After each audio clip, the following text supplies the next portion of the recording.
yamna singthaningai oiba dumba amadi top pa mikhal ni haiba tare adudagi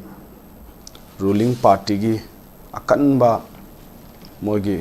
formation ama leina miyam gi thajaba sina maram moiraga opposition party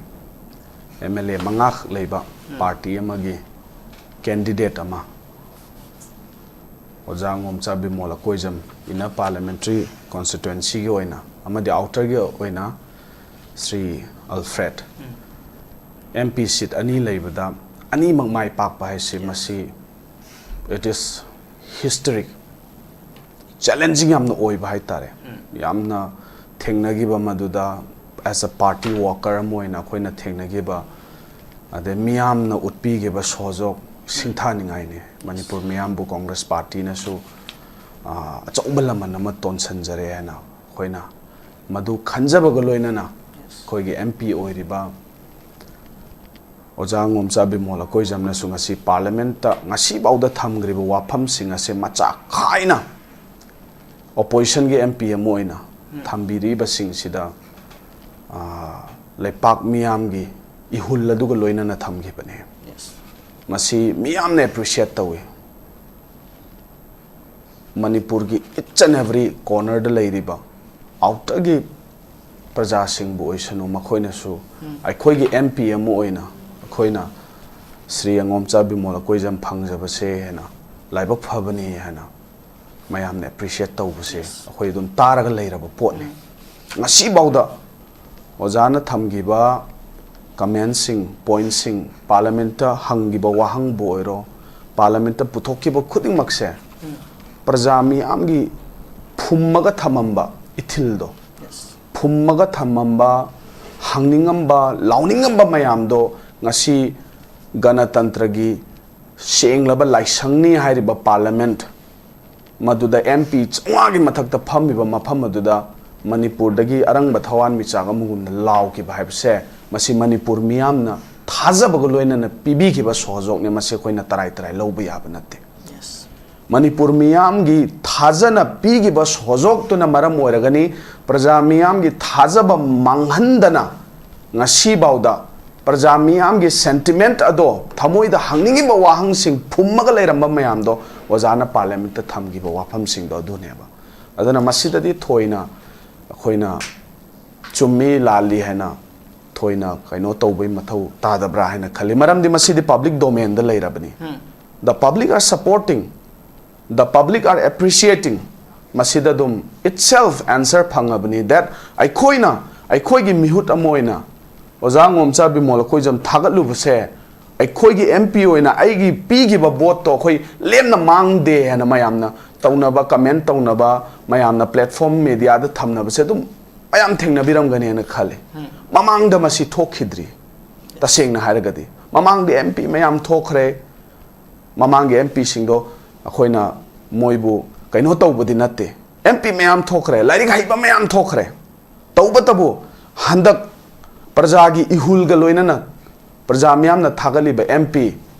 Ojangomcha Bimol Achumbani na thambi Wapham sing asidi aikhoi gi vote to lemna mangde aikhoina pigi ba voting right to lemna mangde have say masina sakhini that the people are with Sri Angomcha Bimol Achumbani the people are with Congress party masitang ai ten tak na thamjage hanbe rounds yam noijai koi gi miyam gi damukta miyam gi yaifuna gi damukta thamba sum Wapham singatan haibani ja koi gi ani hanba round si kai batare uja keno da raksage uja SOTIN da koi gi hujuk keno ga uja MP Bimol na fondoli Wapham aduga hujuk leiriba Manipur gi session asida Manipur gi sesio singi maikai dagi su koi gi census to bin batang su tongan tawna Wapham yam fondol to Manipur gi hujuk tangdu leita da film da adumukti leiri adubo MP nei koi gi parliament pum tham ki Wapham sing asi kadai fo Leibakkini ne Congress party ge side ge fondol le batari Wapham ki kadai fo kamai yang khogi state sida BJP gi lengak leina khogi sarkar pairiba BJP bo maithio piraga Congress ki MP ani inner amadi outer Manipur parliamentary constituency da yam thina mai pak pangam ki bese masi factor khar le Yes. Thambi. adugo loina na madugi maru oiba singi marakta ekhoi matamdu da ekhoi gi tongan ba political party sing masi ekhoi pullaga BJP se maithio pidbiya de haiba Wapham se de lakhi khoi ahan bada khoi lep party sing CPI CPIM RSP for a block party mari sigi ekhoi convener na CPIM gi Commerce Santani aduga chairman na ai san oibene ekhoi na ahan bada phamma kanda yam kupna khanai madudi Manipur da BJP natabalenga amagi tangai phadabale re ada kamai toksige haina khanar pai manungda ekhoi Manipur da lei tongan ba political party sing Congress yauna tai dol mayam political party tara ne tam lakhe bado Yes. ai na convene to bani khoi irabot bhavan da phame sumaina phami ba mi phamduna ekhoi non BJP oi sarkar ama lakadar elections de khoi inner ama the outer the kana ho the see high Wapham si thamki marak se da khanghudana 2023 gi May gi tari da thokpa adugumba yam sathiba kuki narco terrorist kambu sing na su chanari ba kambu singa loktunar ga landarak padagi yam sathi phiwa ma mai unarakhi Yes. maduna maram morakanda ikhoina thoiba thodok wathok lanthok mayam singse masi kohon nabugi damak ekhoi Delhi da team ma chale matam do ekhoi gi June gi ahan ba first week adai dane adugo loina na ekhoi committee me same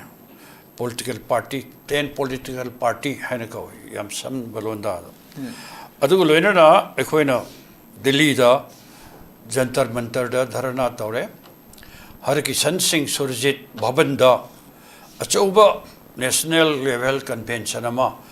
bharot le ba tongan ba political party left ki amagi mayam kawrakanda adu mi pham Yes. adu iroina na ekhoi leptana movement mayama sangjali si barak se da haugi ba 2024 gi June gi tarik kulum doida bharota ekhoi India block haidna ama semakpa patna da famba chauba mi famana India block seme adugo loina na ekhoina halakpa matamda Manipur da sudai ba 10 political parties se masina atai political party sing su yauna torokanda ko India block semasi haina ko Manipur da su India block Manipur slaki Yes. aina mamagi wari se kitang koi thora thamjaruri thi karam na Manipur da Congress ki MP ani karakhi bage sin aduda ekhoina phawri base basi ekhoi party haitare CPI ba kai dagi Congress kan da yade natran India block simai pan da yade aduna ekhoi inner amadi outer se masai da yaraga di ekhoi CPI na lepke outer da Congress fully ekhoi support to ge ga haidana yam kanna ekhoi taksali ngangnai sanai aduga inner da ekhoi le party sing pull ka da ai sabu ekhoi inner Manipur parliamentary constituency da India block e lepke haidana kanna phukale adubo Congress ke ba ke dagi ekhoi pun election mina base basi phajaroi aduna khoi ka dia de akan ba pressure ma ya blak ai buka subject jage oire be tanja swaida ekhoi matam du da ekhoi pun election ba tar ba di ekhoi su karoi Congress su karoi aduna ekhoi tagai phadana BJP mai thu pina ba dum ta khoi handok pa tak Yes. sina mara moraka da Congress kare inner da outer inner se Sida ekhoi party hana kajaram mani CPI ge adu batak do vote yam phangba ko governor na leping am ton vote yam phangi ado 1,31,000 ekhoi vote se ekhoi gi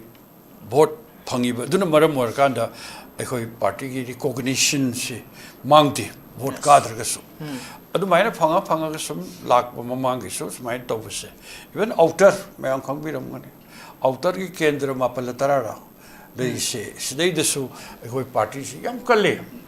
CPI si yam strongest party mane sida su ekhoi congress pu fully support ore kare sida ekhoi vote ki matung tarak pakanda asidi parliament se masida gasai ekhoi bungo popular na haibe ri doni asidi bharat ki parliament se ekhoi manipur ki kari MP ani sigi maha ki tawangamba ngangbangamba sakpangamba lawbangamba khongba yaba sigi thawuk mayam si yamna thagatnaba ama wapham kaya ba thame adugo loinana ekhoi da khara ningam dabade dum lei pen da khara su lei ekhoi communist party na amade ekhoi ki trade union na soli singma champan mabudra da ge ekhoi thengnar ga lai maram di hoji lei road blockade mayam da ga si kohon ge har ga di highway protection force kaji thamna ba madu gi wapham se parliament da khoi MP sing sin pu khala ga di nungai ni da gai ra khoi si am kan hai ba da pu ko adum pai lawrok tring asi ba da adu CPI MP CPI MG MP sin di parliament da manipur the road khoi protection force highway protection force ling na bas si am kan na khoi pu kale si am na darkar oi ba mane atai wapham kaya ma hoji yam bar oi ba khoi gi ko khoi MP na budi taksali hai adubu khoi miam na hori sigi hek khoi lanjing pure na moina thongna le na parliament state da hoji hoji mak yam burning ori issue badudi khoi khoi gi mitop mayam si khado ga ta thok khar lok thok khar kanda census ki thabak si chatha ga dabani delimitation thabak chatha ga dabani gaira khoi party su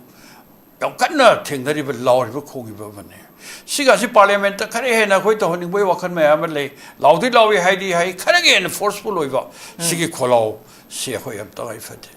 adu bata panchayat panchayat ki se khoi MP sin su hai bane parliament na adu sam matang ye thok le re panchayat ki program policy dawuda ba thabak mayam basa thadar iba sianyam lupa crore kaya gi crore listing gi wani si punamak silo ina patna mang na khoi thabak tawungam da dra dum le re lenga kwari ba BJP da sum ye thu ek sok mo interest kai no khangde handaki honorable chief minister khoi khemchana chief minister ba to man ba to du thabak ti panchayat election si pangthok na hoda ba gai na ta ba yam ngai hi ba tawra da winning ba adu amuka si ek thok ka do re madai da khoi kai no se khoi kare hai ni temporary oina kana na mute khara tawra ka tawra ni gai ba sida dum chathari hari bo siga si khoi na tahoni bai wa ne sai mak da khoi bungo popular na hai yam tawi yam lawi yam khongi sinuai adu bo khare na tawning ba se si jo khoi wa khan pukning se le maram di kai noi bu manipur gumba issue na pek thalaba Leibakkini se issue na pek thalaba khoi state se masai da ngasi di khoi manipur se malem da su no gi masak nai ba khoi gi sports khoi gi culture khoi gi tradition adu loina na khoi gi top pasaktam da riga silak patam ngasi di amuk ke he na Maroi khoi tampak ta leriba naharon thongna phaba kamu sing si masigi yamna mawi militancy leriba kaya sing si punamak se khoi loin cartel to ga na center na khan bakar su leram do male yam se har adu matakta ji khoi hau me tari ahum gi dagi thoiba thogdo ka si wase yam se na har ga di khoi center na pura back tor ka da baro lenga na lami dising maudra thadare hai adu kari magi thadare lami me am do adu handaki budget ta manipur budget ta moi thak pagi pisa senpham mayama khaido khare ha aduga kanagi ngak no boy magi cookie sing favor da cookie lalo mo kamugi favor da ngak pa aduga somdana ekhoi maitei singda landara kada hat patupa mai thaba ado ada mayam sing sige masi thoi ba thodu atho mayam sing se si haibda lawda loiroi do bang ta ne ba mayam puna makse aduna khoi parliament ta handa khara khoi pokhat pi ki ba nga ki ba ko ki ba yam thagani ngai oi to ba bu khoi na haijeri di leibak si di issue na pumsai sai re yes issue wak ta ngai re ba sai da khare he na to ning bai wa so khoi adum lei ji aduga sei da khoi na lady post se ba sei da khoi gi ngasi di amu he da sati re da farad rai khalle ba anob si minister lai adagi ahan badadi daga khoi gi kuki baitai sigi lan warame ngasi di khoi khara khara tekli kano da kano khoi gi ukhul chape yarame ngasi ngarang du yadre litan powder to palambi mi lor bahani ban bhara do lupa chatre dorani gai khabar yaur sin yes sigi awa ba ki ba mayam sing sine ba adun di hujilai poti nagaga kuki ga mai teiga tongdari mayam sing sila pakanda khoi wakhan do kayam yamna nuai to phauge manipur se an ba union territory ama khaido pewa ko kuki gi si separate administration ade hojikti ani de ohum bulak be phum dongno lakwa sumata jamu sele e ba si am aki bu ke ningai oe adana yan ba round se da yam noi ma de khoi mp na ya maru na khoi mp sina thena biri ba du law khong to do khitan concrete oi ba sibadi ai aroi thamjani si yamna concrete oi ba law ba khong bu ngak tani yadi yam sida yam parliament thengna ba si highway se yam concrete suggestion mo loirana ccp ba khot pagai se hujikti yam highway are ba ko se ka singara khoi manipur gi lupi singi oi ba program ya ma to kan da lupa crore sahum ga yang khai do thadara ne na tawe si bihar ugrezna lupi singi pesa ma to lupa sing tara do vote oi na pesa yen ba do thokhe manipur sa dum sakidana ba suggestion to we are parliament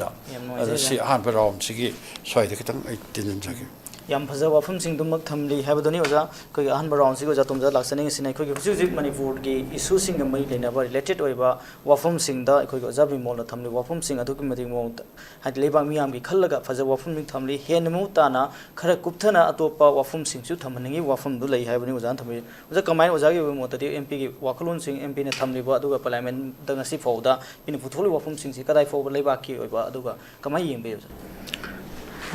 पे बिहार पर खुमजरी आईगा तमो सोतिन के कनो से सामाने असीबौता honourable MP न पुथोइसे लेबाकी नत्ते हाबति नत्ते लेबाकी ने अदुबु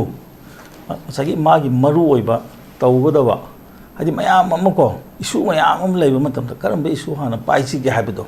मदु संगे प्रायोरिटाइज तबुम संगे मदु मंगने नहान आइना सिदैदा हागिबदो मान पुथोइबदु लाल हाब नते अदु पुथोक मतमदा हौजी हौजी इ करेन से पनबीरमद्रिबो करिगिनो हाबने असी बहुदा 2000 कनोदगी 23 की मार्च की चथर पुजे 2024 दा मा भोट कारे संगरे इरांग से हरको मतमदा पार्लियामेंटरी को लेप की नंबर ओइबो माले दो अमुको लेप की कांबू एमपी मयाम लाग सिदे येंगे अदुमाय तौदना पार्लियामेंट फम्बो मतमदा करिगी पार्लियामेंट की को कनो सगी मागी ऑर्डर मगी मतुंगिना करिगी जॉइंट एमपी की कनो थाब याइना नै फेक फाइंडिंग अम तो तौरो ओइना तौद्रिसि करिगिनो असिंग असि मक्सु तसेना हातादि अखोइगी यामन हाबिबो दुमाइना अनोबो चीफ मिनिस्टर लाए डेवलपमेंट दा माइ चंगजेले मखोइसु अखोइ गवर्नमेंट फॉर्मेशन दा यौसले इरांग जि नेमगद्राइन खलुबने मसिगी ओना तैनाबदा ngसाigi ko haugalakpa matam sidadi akhoi karigiनो haidana ngसाigi matam chana thamdargadi kaiguma mai je chak pa hogko matam da muthat pa yai chak tringen de muthat pa yai mai hogro matung de muthat pa lugone aduna yam samna da manipur de si tawre ngसाigi ko hoji haidune aina hanjana de haining de hoji asu kuina khulai pikhalo haire pikatre adi national highway sing shape oibra oidre ꯑꯩꯈꯣꯏ ꯆꯠꯄ ꯌꯥꯕ꯭ꯔꯥ ꯌꯥꯗ꯭ꯔꯦ ꯃꯁꯤ ꯀꯔꯤꯒꯤꯅꯣ ꯍꯥꯏꯕꯒꯤ ꯀꯣꯏꯁꯟꯁꯦ ꯑꯗꯒꯤ ꯑꯇꯣꯞꯄ ꯃꯌꯥꯝ ꯑꯃꯗꯤ ꯆꯠꯂꯤ ꯃꯁꯤ ꯆꯨꯝꯕ꯭ꯔꯥ ꯂꯥꯟꯕ꯭ꯔꯥ ꯍꯥꯏꯗꯅ ꯑꯩꯈꯣꯏ ꯀꯃꯤꯇꯤ ꯑꯃ ꯁꯦꯝꯕꯤꯌꯨ ꯑꯩꯈꯣꯏ ꯄꯥꯔꯂꯤꯌꯥꯃꯦꯟꯇꯔꯤ ꯇꯤꯝ ꯑꯃꯗꯤ ꯑꯩꯈꯣꯏ ꯆꯠꯁꯦꯅ ꯃꯅꯤꯄꯨꯔꯗ ꯀꯔꯤꯒꯤ ꯊꯥꯗꯕꯅꯣꯅ ꯍꯥꯏꯇꯥꯔꯒꯗꯤ ꯃꯇꯨ ꯈꯛꯇꯪ ꯍꯧꯗꯣꯛꯄ ꯃꯇꯝꯗ ꯃꯈꯣꯏꯒꯤ ꯏꯔꯥꯡꯁꯤ ꯅꯦꯝꯈꯤꯕ ꯌꯥꯏꯕ ꯃꯔꯝꯗꯤ ꯀꯩꯅꯣꯗꯤ ꯃꯣꯏꯗꯤ ꯑꯣꯏꯗꯕ ꯄꯥꯗꯕꯗꯀꯣ ꯃꯆꯤꯟ ꯊꯤꯔꯒ ꯇꯧꯕ ꯑꯣꯏꯗꯕ ꯉꯥꯡꯕꯅꯤꯅ ꯁꯤꯗꯤ ꯄꯥꯔꯂꯤꯌꯥꯃꯦꯟꯇꯔꯤ ꯇꯤꯝ ꯑꯃ ꯂꯥꯛꯀꯗꯧꯔꯦ ꯑꯗꯨꯅꯅꯦ ꯂꯣꯏ ꯂꯝꯕꯦꯟ ꯊꯠꯄꯗꯣ ꯂꯦꯞꯄꯣ ꯍꯥꯡꯗꯣꯛꯑꯣ ꯍꯥꯏꯕ ꯌꯥꯏꯌꯦꯕ ꯑꯗꯩ ꯑꯇꯣꯞꯄ ꯑꯃꯅ ꯑꯁꯥꯝꯗ ꯋꯥ ꯉꯥꯡꯕ ꯃꯇꯝꯗ ꯕꯦꯡꯒꯣꯜꯗ ꯋꯥ ꯉꯥꯡꯕ ꯃꯇꯝꯗ ꯍꯧꯖꯤꯛꯀꯤ ꯔꯨꯂꯤꯡ ꯀꯥꯡꯕꯨ BJP ꯀꯥꯡꯕꯨꯅ ꯃꯈꯣꯏꯒꯤ ꯂꯝꯗꯗꯤ ꯏꯂꯤꯒꯦꯜ ꯏꯃꯤꯒ꯭ꯔꯦꯟꯁꯤ ꯇꯥꯟꯊꯣꯛꯀꯅꯤ ꯑꯁꯥꯝꯗꯗꯤꯀꯣ ꯑꯃꯃꯝ ꯇꯉꯣꯏꯅ ꯇꯥꯟꯊꯣꯛꯀꯅꯤ ꯂꯣꯏꯅꯃꯛ ꯃꯄꯥꯟꯗ ꯆꯠꯍꯟꯈꯤꯅꯤ ꯍꯥꯏꯕ ꯃꯅꯤꯄꯨꯔꯗꯗꯤ ꯀꯔꯤꯅꯣꯕ ꯇꯧꯔꯤꯁꯤ ꯃꯅꯤꯄꯨꯔ ꯌꯥꯎꯗꯕ꯭ꯔꯥꯕ ꯑꯗꯨꯕꯨ ꯄ꯭ꯔꯥꯏꯝ ꯃꯤꯅꯤꯁꯇꯔ ꯂꯥꯛꯄ ꯃꯇꯝꯗꯗꯤ ꯀꯩꯅꯣꯝꯃꯗꯤ ꯐꯣꯡꯗꯣꯛꯑꯝꯃꯦꯕ ꯑꯁꯤ ꯇꯧꯒꯅꯤ ꯍꯥꯏꯕꯒꯤ ꯄꯣꯠꯇꯤ ꯐꯣꯡꯗꯣꯛꯑꯝꯃꯦꯕ ꯑꯗꯨ ꯀꯔꯤꯒꯤꯅꯣꯕ ꯁꯤ आदगिना तौने हाबा सी यौरगना फील्ड तौब कांदा याम सबना हाबदा अखोइना लौगिबा डिसिजन जे थुगाइबा ngamba मी लेरब्रा मसी मसी अखोइ हंगबा मथौ ताइ अदुना मसीमा अदुना अखोइना हौजिकसु पार्लियामेंट फम्मी होय नान अइना हाइबदुदा कितन कनमनबा बुदि याव माले ओ तौदी कनो जे पांदमदि सब मानबा अदुबु खरा साउना हाइबा नत्रगना थेमगा जंगजलो हाइबा मसीदी अखोइगी ओजा ओजागी मतुंग हिलेब ओजाना छात्र ताको मतमदा थेमगा ताको मा हे नतु नत्रगदी नंग लेफलगा दि परा फादबगी सैना कलगा ताको मा असिदी खेनैयबको अदु तौददी अखोइना हाइरिबा अखोइगी लुसिंगबदुदा अखोइना तौहननिंगबदो तौबियो हाइबो वानेबा तसेंना हाइतागदी फरे आइजु मतम फंगदे तौबनी आई होना जगे हाइतागदी अदु तसेंना हाइतागदी मसीगी MP बिमोल की क्रेडिट सिदी कांग्रेस न लोबो यारोइब मरमदी कइनो हंदक उतखरबनेबा हंदक रूलिंग की माइकेदी लाइसे महेश्वर ने अदिगी अखोइगी को बसंत ने मबानी ने फंगिबो भोचे तिनजलगा असोना खंगी ब्लॉक तो न फंगिबो भोच ने हेलेब अदनदी मणिपुर सिदा करीगुंबा अखोइगी यूनिटी से लैब तारगदी पॉलिटिक्स सिदी ममाई ओलन मंगमिना हाइबदो मदुमदि लैबा अदुगा चटमिनबा पार्टनर सिंगदो मदु इंथोगदी मदु ओना तेनबा लाकनेबा अदु तागदी मदुगी फॉर्म रादुदा हंदक लाखो मतमसिदा हंदकी लाइबा असेंबली इलेक्शन सिदा सीट शेयरिंग तौनदना तौको मतमददी मसि सोइदना अवनबा पुरकनी अदुबु अइना नि हाइदना हाइदना दुमाय तौदना अखोइगी कनो सिदा प्राइड हाइबा तारेको अंगसाइगे अखोइ चौथोपा मा यावगिदना थबकसि तौदारगदी अमु अखोइना 2024 दा उतखिबा अखोइगी ओपोजिशन यूनिटी दो अमु काइगे तारगदी अमु कानाबो फंगोयबो अदुना मसीगी पोदम ले अदुना हानबददी नहानगी मोइना कनो रिएक्ट तौबुददी कनो तुस याम कन हाइको अखोइगी इलीगल इमिग्रेशन की मतंगदुदी आई MP बिमोल मकनादी हाइरमदबनिना आई कनो दोना आई दुम कनो हाइजेगे अखोइगी MP बिमोल की वाफम हाइदनको आई सिदा सुम कन्फाइन तौजेगे अदुना नहान ओजा बिमोल हाइबदो लाल हाइब नते खरा हौजे करेन ओरिबसे उथोकपिरमु करिगिदम तौजे अखोइगी नेशनल हाईवे दा हौजिक बोक चलन दिसे करिगिन नान सु तौरगा अनौब सुगी रूल्स दा को नोंमई से CRP गा बेसे को दा थमनी हारगा हौजिक बोक थमद्रिसे करिगिन मसागे तौब मतमदा ngarang nahan ge tौगांदा को अखोइ गवर्नमेंट की साइट के थोलपदा से अखोइ एकनो से स्पेशल ऑपरेशन चथनबा थौरांग तौरे अदुगी मतमलो नान अल्टीमेटम पीग्रे ना खुलाई थिंगलत्रगे एक्शन लौने तंपाके लोय थिंगखरे मोइना करिगी थिंगलहंदगे सिगुम मयाम से मसी खरा पुथोप चंगी खुइ मणिपुर दा हजिक को सानरिब लीला मसे अखोइ हजिक कनोदा भारत की सिनब थुंग खंगनब चंगेब मणिपुर सि तौरेचे अदुना अखोइना हागे अखोइ आई सामंग हागेबदि करिनो हाइब मतमदा मसी दरकार लेब मानेना हाइबदो मदुगी वाखलदु लागा हजिकी लैरिबा पार्लियामेंट सेशन सिदा मसी पुथोकपियो अदुगा parliamentary team mama लाकप याननाबा Masih Wasay हौदोकपिरमु हाइबसे I हामबा round they इसमाइन थमजगे नोजै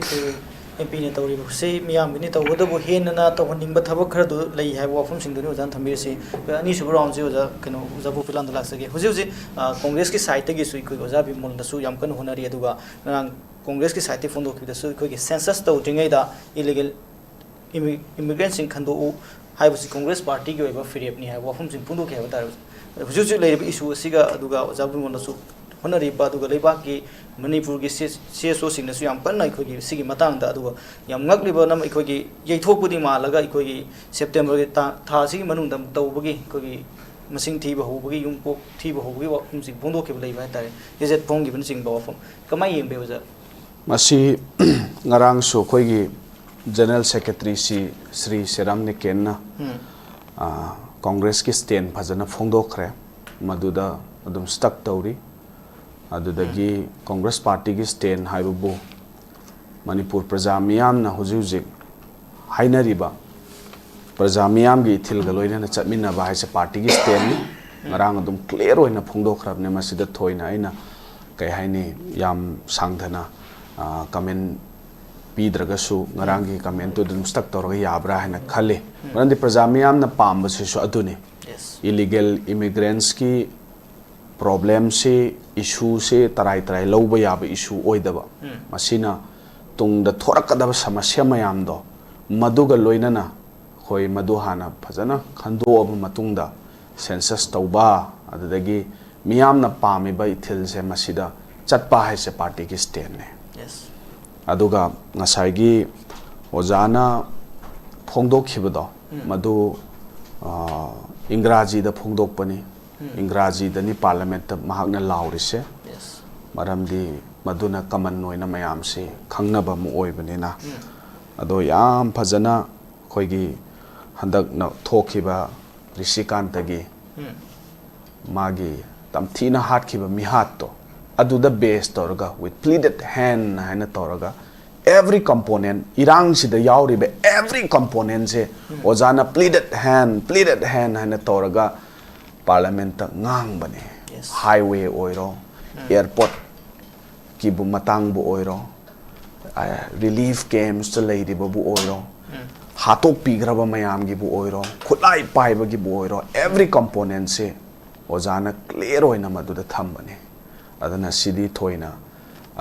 aina elaborate tawdragasu public domain da leirabani haina ai hanjan jan haijari sini aduga hoi mi haise mapung phaba kanam leite chief minister oisanu president oisanu prime minister oisanu even mp oisanu mapung phaba kanam leite suggestion pi ba haibsidi ai khoi gi representative amada suggestion pi ba haibsidi ai khoi gi thodang ne pibam thoi aduga khoi gi mihutnasu aphaba concrete oiba positive suggestion lawham su thoi lawduna su lai na sai khoi pabung na mingoina hanga charab pabung sotin na thambi gi bdo yamna clear oiba kaino ne suggestion yam phajai the pabung khoi gi achauba mateng na suninga si ojabi mol parliament nga si ai khoi gi mihut oina chatli bse na pabung na thambi re ba suggestion do ojana suksoi soidana tagani maramdi tana nabai damakta leirini pabung tomcha na ju ji thambi re layman amoina natara praja ama nagrik amoina pibam thokpa suggestion pirakpa logani tawbatabu yam ka hena phajadaba mongda khoigi elected miyamna khangar representative amada personal tana wangang ba madu phajade haina mina react tawnabagi wari ni comment ko ado khoina sudum comment to the khumme ba ado maina haiganu khot kanu habdi mi singbuda ado nungaiti hena ko ado pabungi nahan pigi ba mafam simakta da pigi ba comment to da mayamna react tawe khoi di tawde tawbadi mayamna comment ta pi heba nang adu tawrabra mayamna dum haine nungaiti haita hayaning de maramdi pabungu masaknai ra ba learnet ama haitare mayamna masak maming khangna ba yamna decorated oi ba learnet amada tv discussion amada wahi kitang kalap na ngangi haina comment ta pi bu nungai te ba nang BJP gi agent la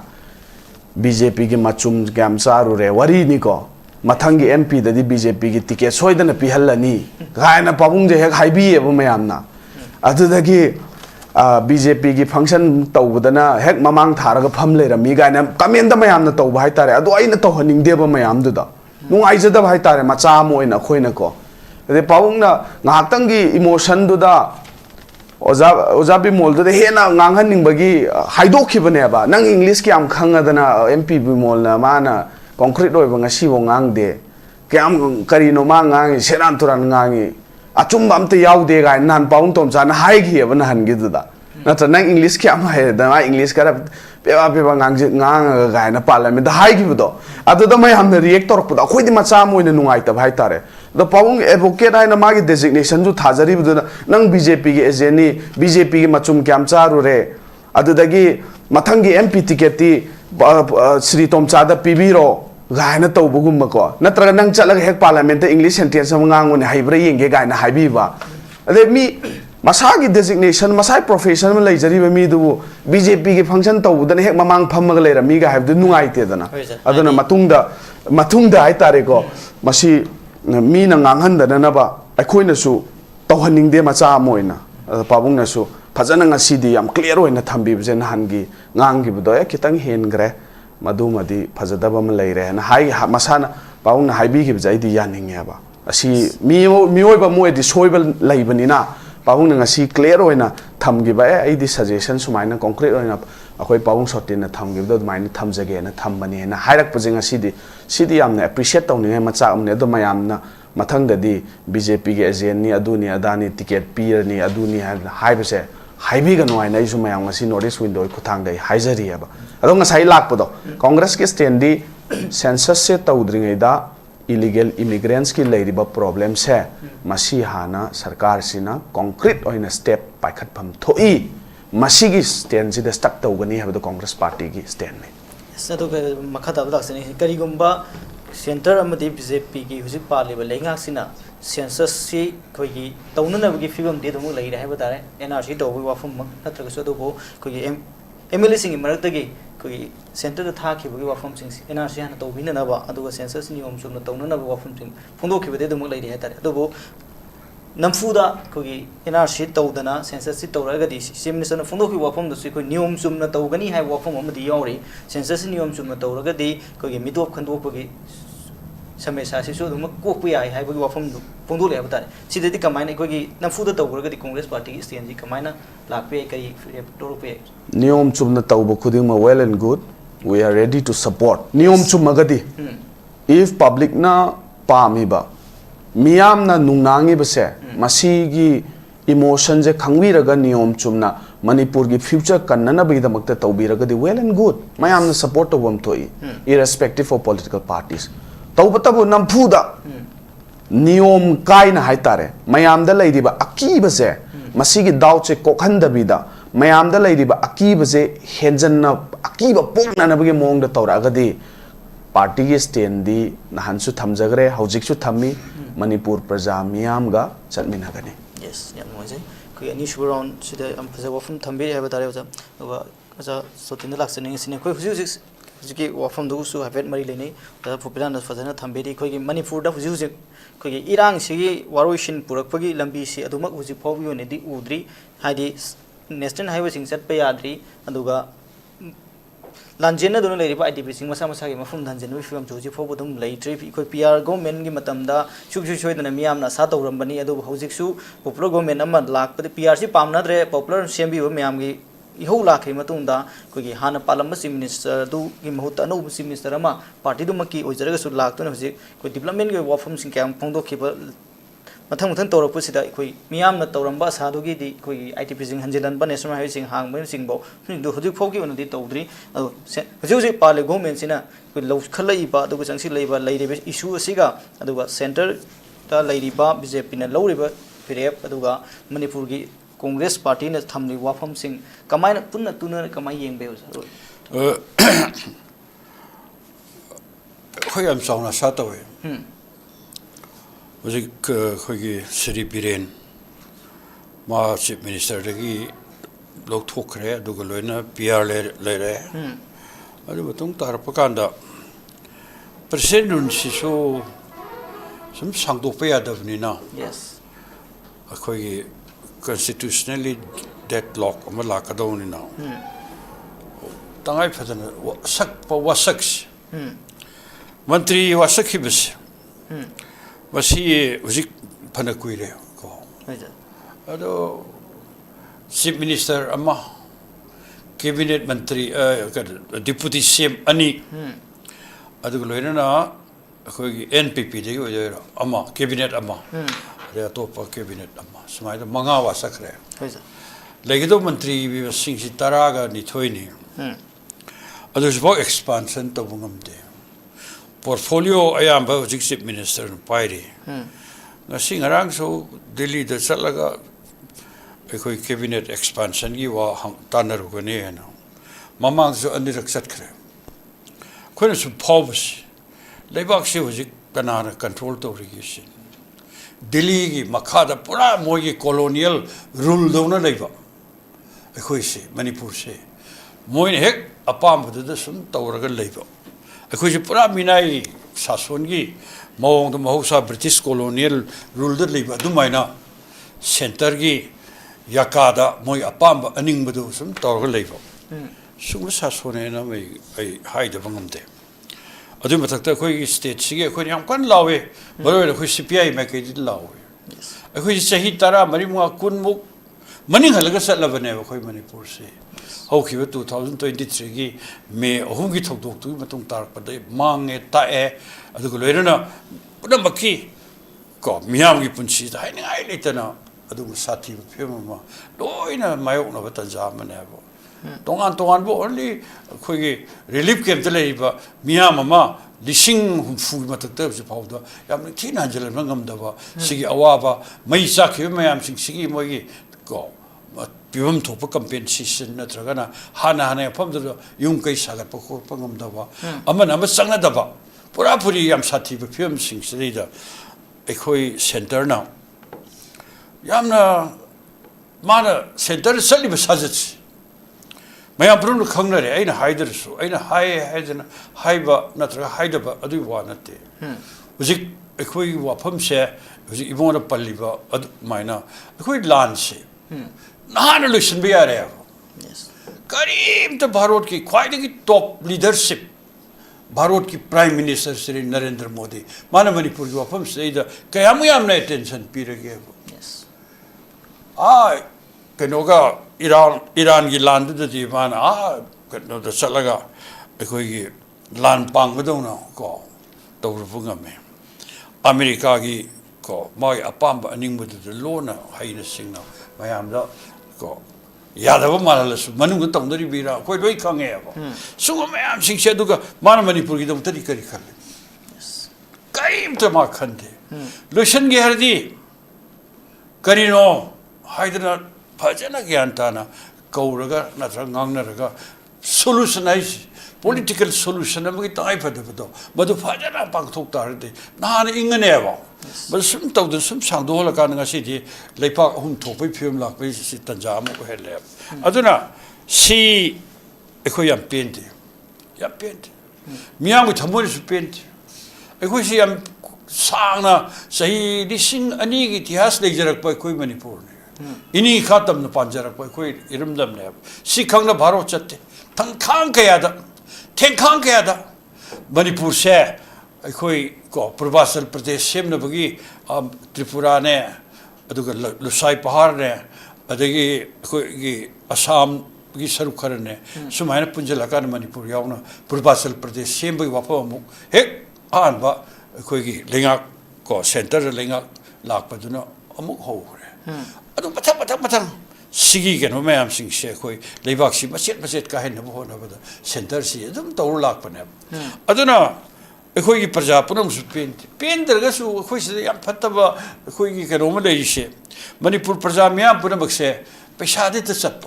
Boche, Peshaka Piragano, Target the Sapa, Sinamara Moraganda, Equina Palm the party, Equina winning the Sarkar, Badu hit the lap. Soon Berne Seramakushi and Patavaka ladies, as I say, Masitan Bongomadi. Maning makatam na. Masaya atop state Canada in Hanana, Wapham Simaktada, Kerala we example he adagi Bengal gi mi state to na ko state su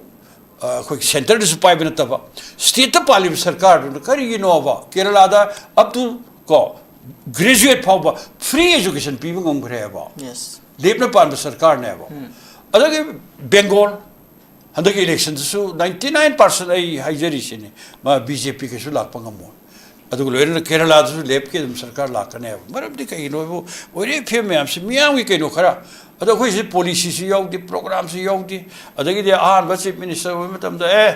panchayat election ꯇꯧꯔꯅꯤ ꯍꯥꯏ ꯑꯗꯨ ꯈꯔ ꯂꯩꯔꯒꯗꯤ ꯌꯩꯊꯣꯛꯑꯦ ꯇꯧꯗ꯭ꯔꯦ ꯑꯗꯨꯒ ꯀꯩꯅꯣꯝꯃ ꯑꯦꯔꯣ ꯀꯥꯡꯕꯨ ꯑꯃ ꯁꯦꯝꯖꯤꯜꯂꯒ ꯇꯧꯅꯤ ꯁꯤꯒꯨꯝꯕ ꯃꯌꯥꯝꯁꯤꯡꯁꯤꯅ ꯃꯤꯌꯥꯝꯗꯤ ꯑꯉꯛꯄ ꯐꯪꯅ ꯄꯦꯟꯗ꯭ꯔꯦ ꯍꯥꯏꯕ ꯑꯗꯩ ꯀꯔꯞꯁꯟꯒꯤ ꯋꯥꯁꯦ ꯍꯟꯊꯕ ꯅꯠꯇꯦꯗꯣ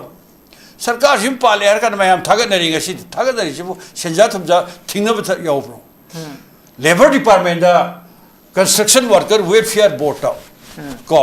ꯍꯧꯖꯤꯛꯀꯤ ꯁꯔꯀꯥꯔꯁꯤꯒꯤ ꯃꯈꯥꯗ ꯕꯣꯔꯗꯀꯤ ꯆꯤꯌꯥꯔꯃꯦꯟ ꯑꯣꯏꯔꯤꯕ ꯀꯥꯡꯕꯨꯁꯤꯡ ꯃꯣꯏ ꯂꯧꯊꯨꯅꯔꯀꯥꯟꯗ ꯃꯤ 60 ꯊꯕꯛ ꯍꯥꯞꯆꯟꯕ ꯀꯔꯤꯒꯤꯅꯣ ꯑꯗꯨꯒꯤ ꯇꯣꯂꯣꯞꯁꯨ ꯃꯤ ꯀꯟꯁꯇ꯭ꯔꯛꯁꯟ ꯋꯥꯔꯀꯔ ꯋꯦꯜꯐꯤꯌꯔ ꯐꯟꯒꯤ ꯄꯩꯁꯥꯗꯒꯤ ꯄꯤꯕ ꯁꯤ ꯇꯧꯕ ꯍꯧꯔꯕ ꯊꯕꯛ ꯂꯧꯕ ꯁꯤ ꯈꯨꯗꯛꯇ ꯆꯦꯛ ꯇꯧꯔꯗꯕꯅꯦ ꯑꯗꯨꯒꯤ ꯗꯤꯄꯥꯔꯠꯃꯦꯟꯗ ꯃꯤ ꯑꯗꯨ ꯊꯕꯛ ꯍꯥꯞꯆꯜꯂꯦ ꯑꯗꯨ ꯇꯧꯈ꯭ꯔꯦ ꯑꯗꯥ ꯇꯧꯈ꯭ꯔꯦ ꯁꯤ ꯑꯐꯕ ꯁꯔꯀꯥꯔ ꯑꯅꯧꯕ ꯁꯔꯀꯥꯔꯒꯤ ꯍꯥꯟꯅ ꯇꯧꯔꯝꯕ ꯑꯣꯏꯔꯁꯨ ꯍꯧꯖꯤꯛ ꯆꯠꯊꯕ ꯑꯣꯏꯔꯁꯨ ꯃꯗꯨꯒ ꯊꯤꯡꯒꯗꯕꯅꯦꯕ ꯁꯤ ꯑꯅꯧꯕ ꯁꯔꯀꯥꯔ ꯁꯤ ꯌꯥꯗꯦ ꯒꯥꯏꯁꯦ ꯑꯗꯨ ꯀꯩꯁꯨ ꯑꯍꯣꯡꯕ ꯑꯑꯣꯟꯕ ꯀꯩꯁꯨ ꯂꯩꯇꯦ ꯉꯥꯏꯍꯥꯛꯀꯤ ꯀꯣ ꯑꯩꯈꯣꯏꯒꯤ ꯐꯛꯂꯥꯡꯗ ꯈꯔ ꯋꯥꯎꯔꯛꯄꯗꯣ ꯁꯨꯅꯨ ꯍꯥꯏꯔꯀꯥꯟꯗ ꯁꯨꯝ ꯆꯠꯄꯗꯤ ꯌꯥꯔꯔꯣꯏ ꯉꯁꯤꯒꯤ ꯂꯩꯄꯥꯛꯁꯦ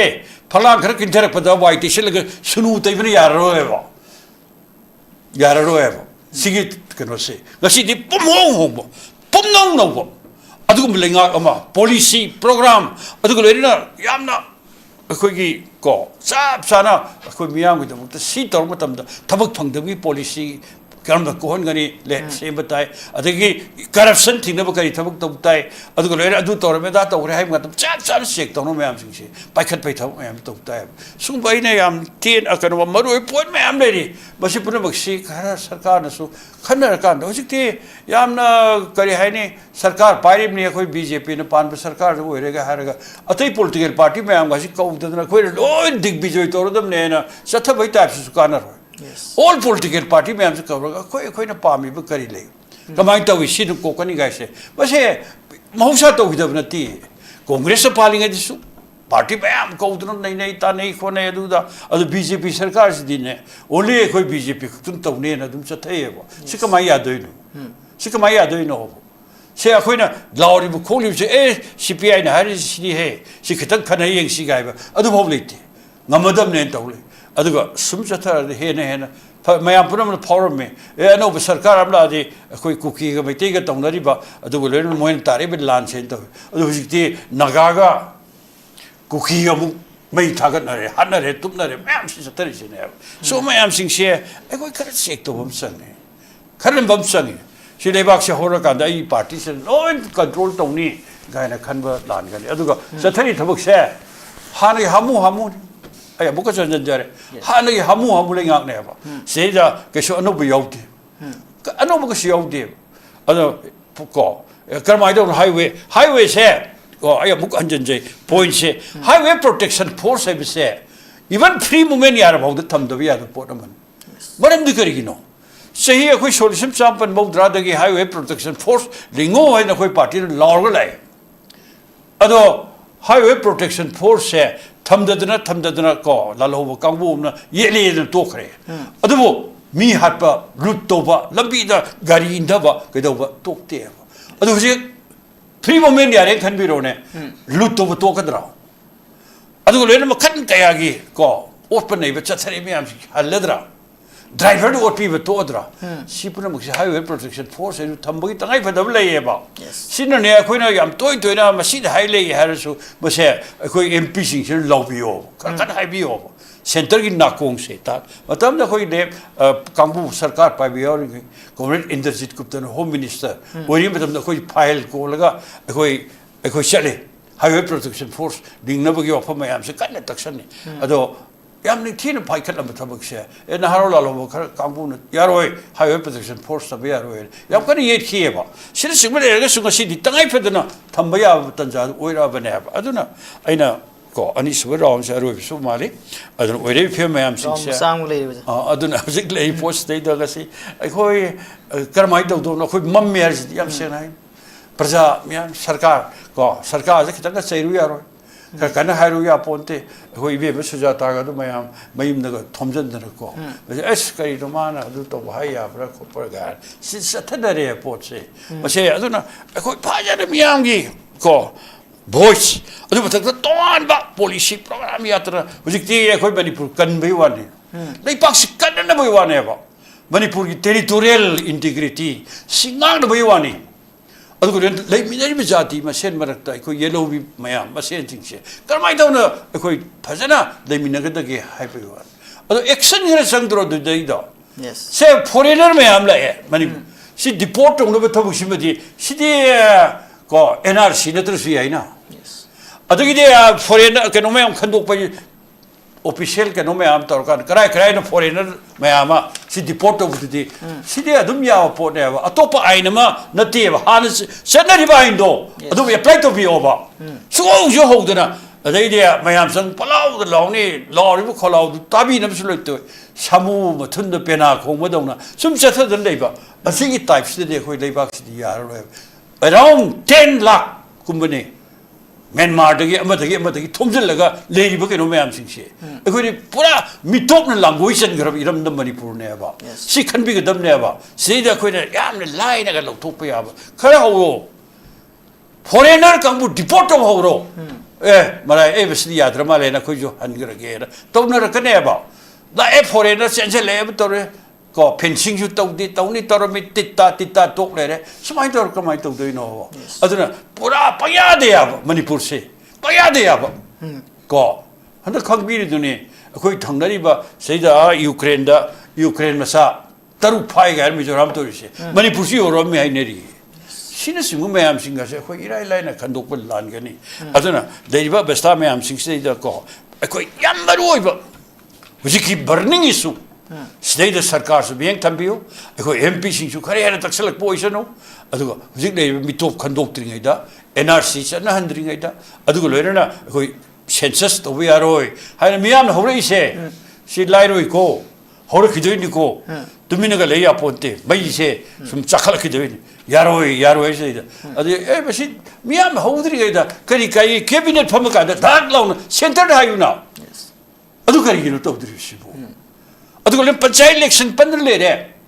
अदुर गदे खोइ नस न वारे ब्लर का कैबिनेट ए सेंटर कुइरे ये थो रे जे खोइ पंचायत इलेक्शन जे तोर गे खोइ मिनिस्टर बीजेपी नि सेंटर सरकार पाइ बीजेपी मान प्राइम मिनिस्टर उनगे संग मतम करी अपन बे गे तगे होम मिनिस्टर उनगे संग मतम करी अपन बे गे तगे बा ए खोइ कैबिनेट ना को स्टेट की बीजेपी लेंगाक ना ए वारेप सि लौरे वारेप सि खनबिउ हाइबी कभी यार तब भाव देखो मियाँ पुनः मंगना मौन ले हुक्के बा अदु सु दरकार ले है बा अदु ना सुबह अदु मतलब तो जुगिजिक तो भैया बसे को foreigner एक की मखादा मपांडी ले रही foreigner में हमसे तथोक पाओ या कहीं सामने हो भी हो बा अदु सु तो दबी तो इन्हें भैया दे याद रहा सुन पगले ही दले बा अदु का cost they just at the sum there they park say hey ne ko dong ki ka ni ai ba phom sa ni su ba raung sei de ka to je ke yam no jai ka ge su ron si ja tom sala se ja je ke ja ke no miam na public so popular na su thambi ke bi miam ge public opinion miam ma oja gi matang da pi ri sin ja kamai ek to ni mu kamai to gon khande maram di kaino da koi no pila moi na koi ga samna da political party se leite number 1 mukoi na yam kana ngangi do ai ta moi ge party da lagai so bu kan ben se wa ngangi moi pick up to bi de koi na pi ri bo posi ka nam ta na kari no khang di yes hande muni pi ko matam da comment pi da MP Bimol si bo outer ki MP ra na hangi mukoi ge wa khal la ke nom to ri Manipur se apun bane ha bi ka ri sima di atopa mana hande ki his government se sahi ani pam tamani pale government se history um tang yeng se han ba tam do ma thaba khara tor ko matam da covid lakre covid lor matung da ne ba hani gi yam luri se government gi lead tori ba mi do adu gi makha yam pole ex sem na lead tori ne kai gi torung ge ate ate di khangdre reserve forest ta lana toksalamba mata thongna bo na rami magi matam da center gi aya ba kari darkar legi immigrant khan ba horo mena let ba hokim na chairman of the lising ani he na detect to na tro phun tara kun khaktang da adu dagi na tro moi tawrei je adu gi detect to gi mayam do ji krai jakre gi popi thinge adu na di kari no bire lok thok ri ji kari no ha ma matam da ko popi thamin na ba illegal immigrant singdo aduna plan tawraga lokthokpani haibasida hojik aduda tara ane yam fajana tawrumina thaba kana mating pangge ma pam de ma tro mo thabuk de maka cha thona haide hojik haide si kari gino asem darkar leba adi atopamna akhoi manipur da yamna neutral political party musange संग kai kanano hai matam da ngasa no na su ya manu sabi gre ko kerala da kanana pange le party na pale CPIM na congress dum le ata ke su samin na de akhoi manipur da adu mo puthok pudi kari kai ge masi gi am darkar ji kari no hai matam da ko ngarang de am nungsi ngasai gi ko akhoi gi POPILAL su yawi wa budi ngang de adi akhoi inau nikel shawe mo ne am nungsi na ko Leibakkini sigi dong ta khallaga sumai dong illegal immigrant se khamdok tragadi khoi gi census to no hai masi ma khoi gi young blood ki wakhal ne masi khoi ji modu da subscribe to adu congress ki history di yeng se margin agreement ta namdana soi ta hongi bisi kanai matam dano sima mo he to de gi khoi border se mo secure to bi bra matam da refugee gi posima hanjan hanjan na ko hoji che mayam bu thora bani refugees matam dagi refugee mayam do kai jakha ge ba refugee ab ji kem do thang godong na tro mo general population da sangre mo ST status pi gre aso wa ta oi gre mo india ge aso so department da mo leita ba leitre aduna di kari no india ge security da kam tin sol kani